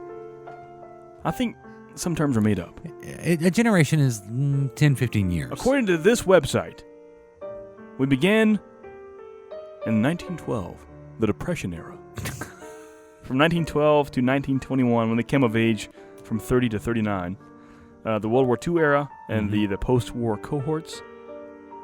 The 50s kids. The terms Boomers 1 or the Baby Boomers, I don't understand that at all. Baby Boomers. Why was it called that? The Baby Boomers were the kids. Long paragraph here, I don't want to read it. The Baby Boomers were the post-World War II generation. Why are they called Baby Boomers? Because there was a boom in the babies. They would, following World War II, happy days are here again. So in the Boomers 2 people started moving out to the suburbs, making families, and there was a baby boom. My dad was a baby boomer. So then you have from if you're born between 1955 and 1965, Boomers 2 or Generation Jones they call it. It says while Boomers 1 had Vietnam, Boomers 2 had AIDS as part of their rites of passage. Okay. Okay. What were the years on that one? If you're born from between 1955 and 1965, coming of age between 73 and 83. Okay, I can see that. Current population of that is 49 million. If you're born between 1966 and 1976, you're part of Generation X, it says. Mm-hmm. Coming of age. That's we like to call ourselves D-Generation X. Sometimes referred to as the lost generation. This was the first generation of latchkey kids, exposed to lots of daycare and divorce. Known as the generation with the lowest voting participation rate of any generation, Gen Xers were quoted by Newsweek as the generation that dropped out without ever turning on the news or tuning into the social issues around them. Well, so I feel like it's much like as time goes on, every generation hates the generation after it. It's a bunch of whippersnappers every time. The millennials, when the new generation comes out, will mock them for being lazy and stupid. It's going to happen. I'm reading this here. Every single one is like the one after that. They're frowned upon for being who they are. Well, It's I sad. think anyone after the World War II generation has the right to say that because that was much like Tom Brokaw wrote in his book, the greatest generation ever. Yeah, the World War II generation.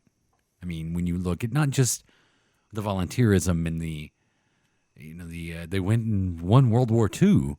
But also just the boom in industry and business that we saw from that generation. It is the greatest generation ever. And so that's the only generation, in my opinion, that can talk crap about anybody after them. Yeah. When you're the best, you have the right to talk crap. I guess so.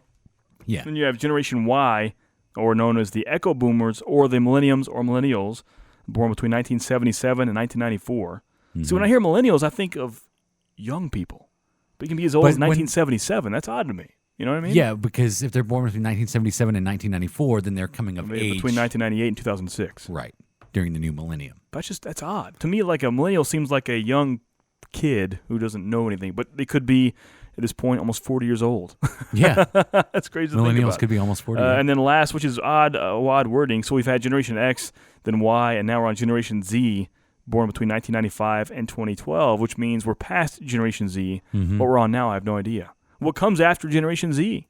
We start back over with A? The Are we an Alpha? Omega? The end of the world. Yeah. That's odd to me. Hey, Adam's Ghost is going to be on Tuesday's show. Yes, it is. Do you want to give us a tease where we're going? We're going to a different place we haven't been before. We teased before. I thought we were going to leave the country or even the continent earlier, but we're going to stay in the country. I'll tell you that much.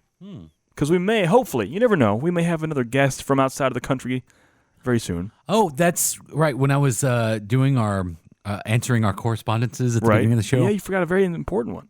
I should have thanked Gareth, who actually put a picture on our Facebook page of him holding up our stuff. That was awesome. Yeah. I believe the Sydney Opera House is in where front of he the Sydney Opera House. That's pretty awesome. That is very cool. Very cool. Yeah. So thanks for you that. again. So if he comes back, hopefully he's back on the show, and I want to do an Australian Adam's Ghost. If he's I've here. got something haunting me from Australia. What's that? Called Vegemite. I can still smell it. Check us out online, adamandjp.com. Facebook.com/AdamandJP and Instagram and Twitter at AdamandJP. I'm Jay Patrick. That's Adam. This is the Adam and JP Show.